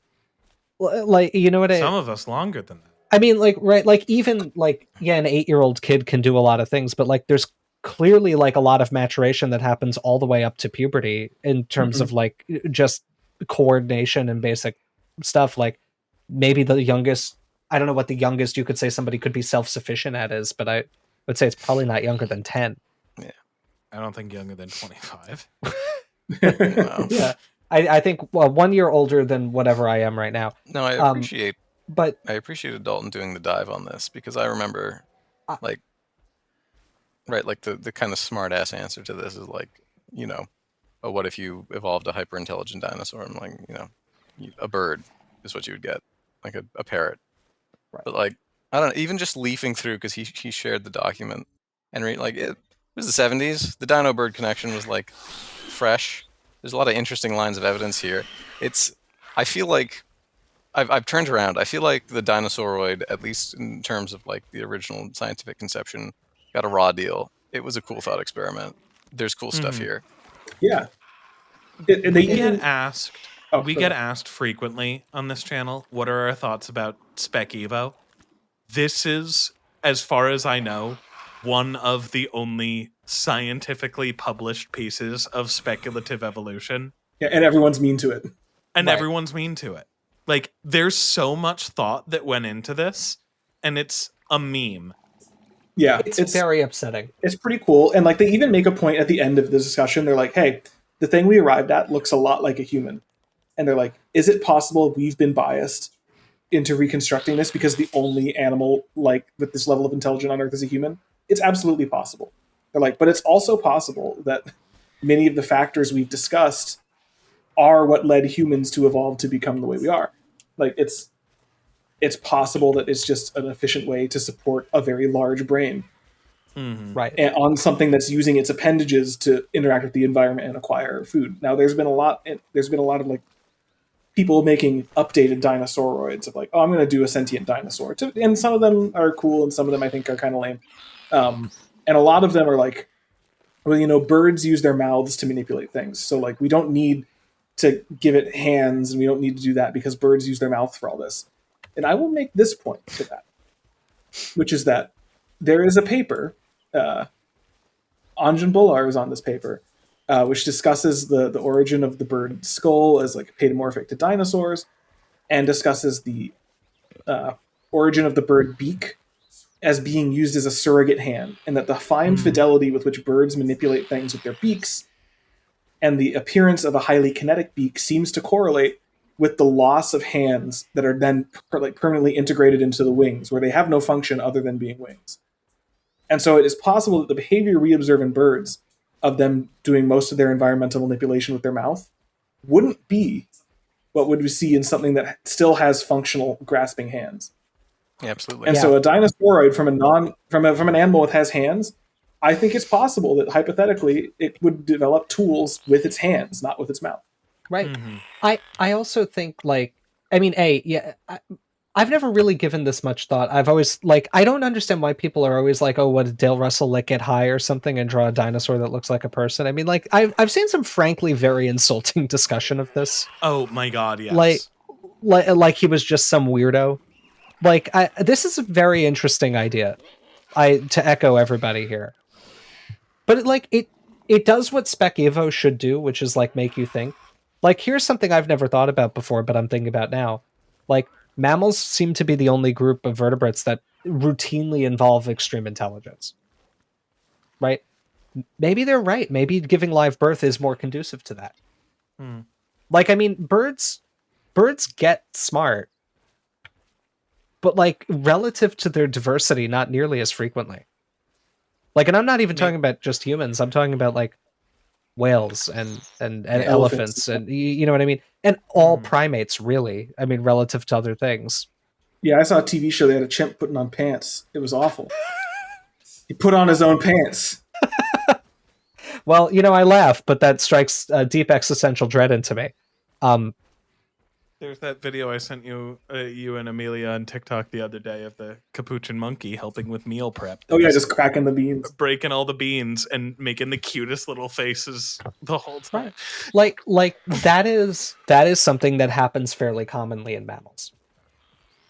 And I think the point of Spec Evo should not be to be more creative, but it should be to think about evolutionary factors and you could, it's like the best alternative history should be a way to critically reflect with history, not how can I figure out. First of all, I'm deeply disturbed by the number of people whose alternate history is how can I figure out a way for the Nazis to win World War II. It makes me think you might have a different motivation here, right? you might be going for something other than what other people are going for. I saw an interesting thread on Reddit recently, which I know is kind of an oxymoron. Not a good start. But it was talking. It asked, what's the earliest possible thing that seems plausible where because it looks like we might get our first female president of the United States. Good. We don't know what's going to happen yet. This was recorded in September 2024. But somebody said, what is the earliest you think this could have possibly happened? It was posed to historians. And it was interesting to see the way that some people thought about it. Some people said, well, the first woman elected to Congress was elected in this year, and so maybe if she'd become an extremely popular congresswoman, she might have run and then might have had a presidential career. But somebody said the really interesting idea is that we know Woodrow Wilson was a raging racist. Was a lunatic. Now, in the early 19-teens, there was a growing push for women's suffrage. That's what culminates in the the amendment that gives women the right to vote. Both parties supported it. But Woodrow Wilson was in the White House and was a lunatic. And what if he had said no? And what if that meant that it became a partisan issue that then propelled a lot of women to prominence due to the fact that they had to fight that much harder to even get the vote? Because what kind of happened is there was a lot of activism and both parties were okay, yeah, this makes sense. But what if it became a progressive party platform or something? I bring this up not because I'm giving too much credence to any of this, but I think that's an interesting way to engage with it, and that's what Spec Evo should do, and I really like this here. Dalton, thank you for doing this deep dive. Yeah, it surprised me because even I was also kind of the opinion that the dinosaur is just this weird thing that, what happens if you try to make a dinosaur a human. It's not the case at all. It's very interesting, and I'm a Dinosauroid truther now. I think they're out there. What if the Nazis won World War II? Broke. What if FDR lived another 12 years and facilitated a cooperative relationship with the USSR? Woke. That's the cool alternative World War II history. Right. They execute 60,000 Nazi officers. And they don't let Winston Churchill play with them. It's go away, Winston.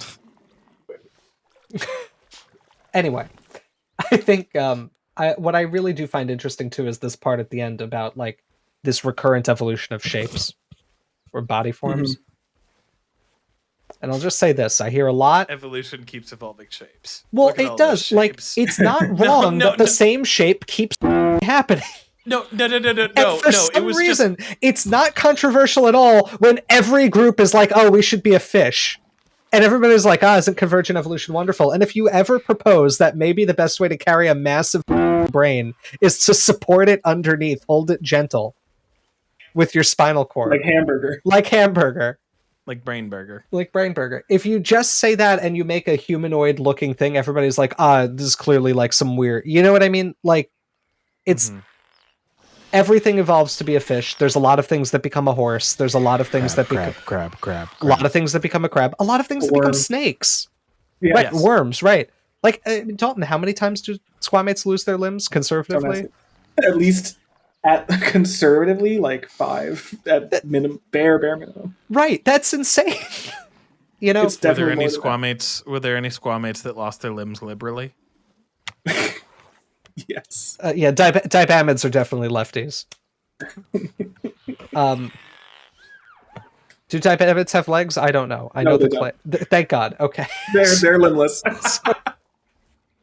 All I'm saying is that I think a lot of people put a lot too much credence, for my liking, on the random aspect of evolution, that ultimately mutations have to arise through chance, and forget that it's randomness that's filtered through something very deterministic.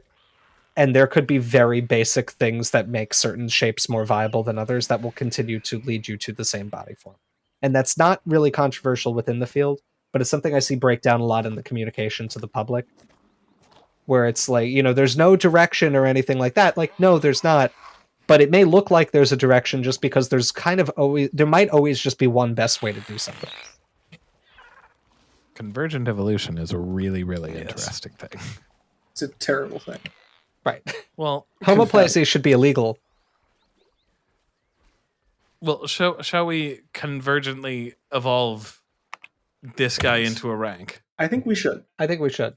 As we move into the menu, I'm going to deliver some facts that we didn't talk about briefly about TROODON, because there's a lot to say, and I would say we didn't have time to say it, but we're approaching on 3 hours of recording, so we did have time to say it, and we didn't. So I'm saying it now. TROODON might have been omnivorous. Its teeth kind of look like plant-eating animals' teeth. I don't think anyone's done any isotope work. If they have, correct me. I don't remember. I think there's a very recent paper. And did it support potential omnivory in Troodontid? So. Okay, yeah. That's cool. Yeah, and not entirely unsurprising given the shape of their teeth. There's interesting work on Troodon nesting behavior and interesting work on Troodon physiology using isotopes from eggshells, which seems to support them having 2 functional ovaries as opposed to the 1 functional ovary of birds, that they may have then, because of that, had eggs that mineralized more slowly than modern birds, which, if you look at the size of their clutches relative to the size of their bodies, would seem to indicate that at least some of the Troodon nests that we find are, in fact, communal nests that are multiple individuals sharing one nest, kind of like ostriches do today. Mm-hmm. Wow, it's Dalton, you just delivered the most number of facts in the least unit time. Well, there's a lot of accessory information that could be given into that. This is like a fast fact version, but remember, fast facts can very quickly become wrong facts. So delve into the sources of those claims. Not that I disagree with them, but you should look at them. Yes, you should. Now, but Dalton, can I request a color scheme just to look at for a moment? Oh, by all means. There's the yellow base, and I feel like I remember another skin over it that looked very good. Maybe that was the prior game. Never mind. I think it was the prior game that I'm remembering. I remember there being a skin in the earliest game where it was like bright yellow with black coloration that looked really cool. Ooh. The gray with red I was doing earlier was trying to evoke the telltale Troodons, which are also brood parasites. They're horrible. They're not really brood parasites. No, they're what are they called? Like wasps that inject their eggs into spiders. They're parasitoid Troodontids in the game. I forgot about that. But you just unlocked another fast fact. What? Troodontids may have been brood parasites. At least sometimes. There's the famous nest of Pseudopody, the one with that was like kind of disproved the Oviraptor being an egg thief thing. Mm-hmm. There were 2 little bonus friends in that nest. Really? Yes. 2 perinatal troodontid skulls in the nest. That's awesome. It's really cool, and we don't know why they're there. Basically, the two options are either this species of troodontid, and we're not even sure what species they belong to. There's a couple of options. Was a brood parasite, or they were food for the parent Cynopody that had like taken them out of their nest and eaten them, and for whatever reason their skulls were preserved. This is crazy. No, I know the two Uca-perinates. You know the ones on display at the AMNH, those little skulls. Yeah, they were found in the. That's so cool. That's crazy. It's almost like in the game where don't they nest in like dinosaur corpses?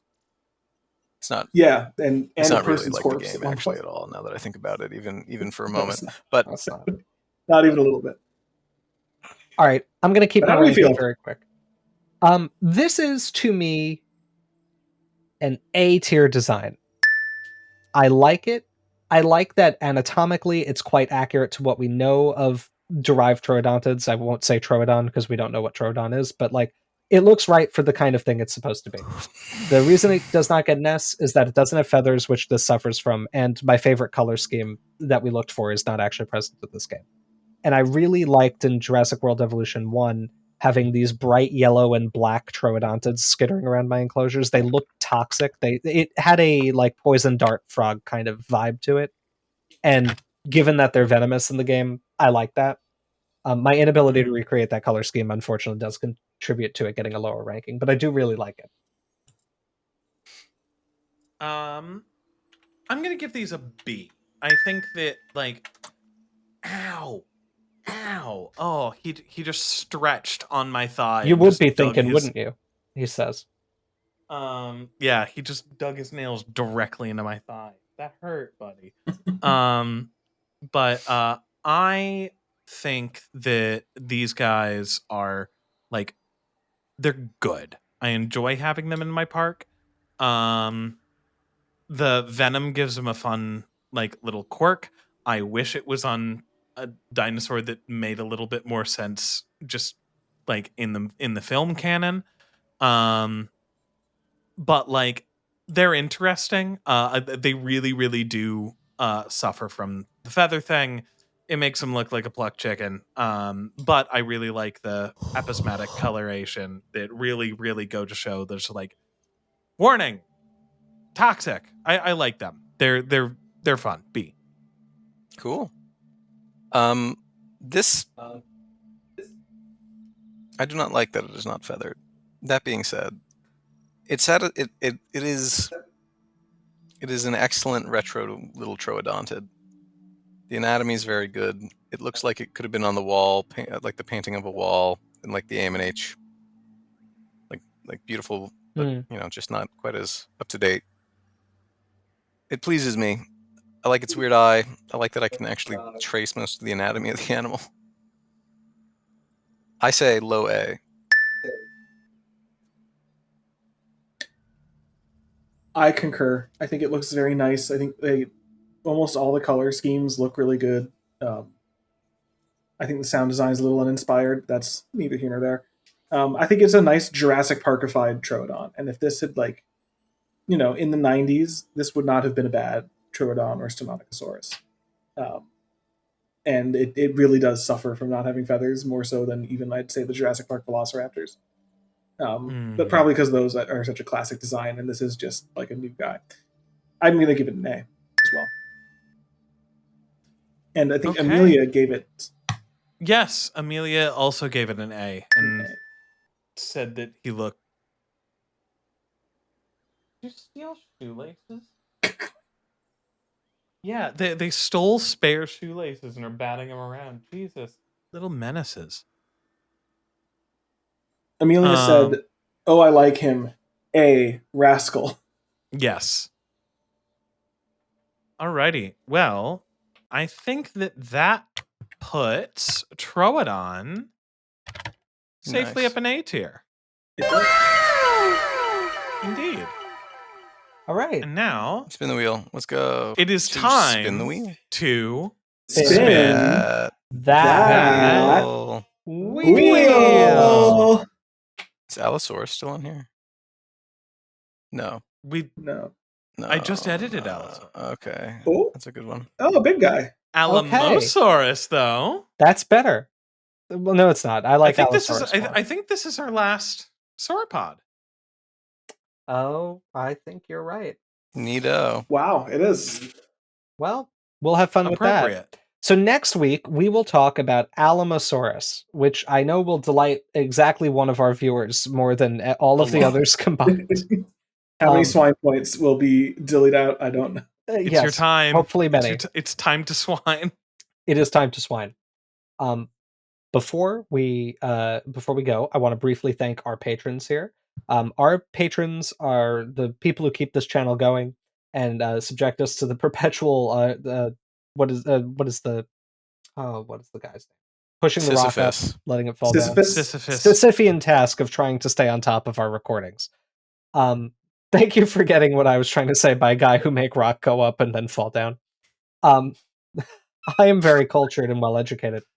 Our patrons at this time include Benjamin Seepser, nickname, Philip Fico, Christopher Bellis Jones, Aaron Anderson, Adam Olos, Blacklight Virus, Camphibia, Chaotic Kaiju, Dano Kairos, Dinodom, Jim Morphus Gas, Kevin Preem, King Zashu, Life Finds a Way, Max Ironpaw, Pythonic, Ryan Wants to Die, Swamp Ape Science, Wanderer, and Wheat. Our patrons also include other people who support us at tiers that do not have a spoken shout out as part of their benefits, but do get many other benefits, including access to our Skeleton Crewmates Discord server. We thank each and every one of you for the support you give to us as we run this channel. We could not do this without you. Thank you for giving us this opportunity to share our passion for paleontology in that way. And now, we rest. Goodbye, everyone. Bye-bye. Bye-bye.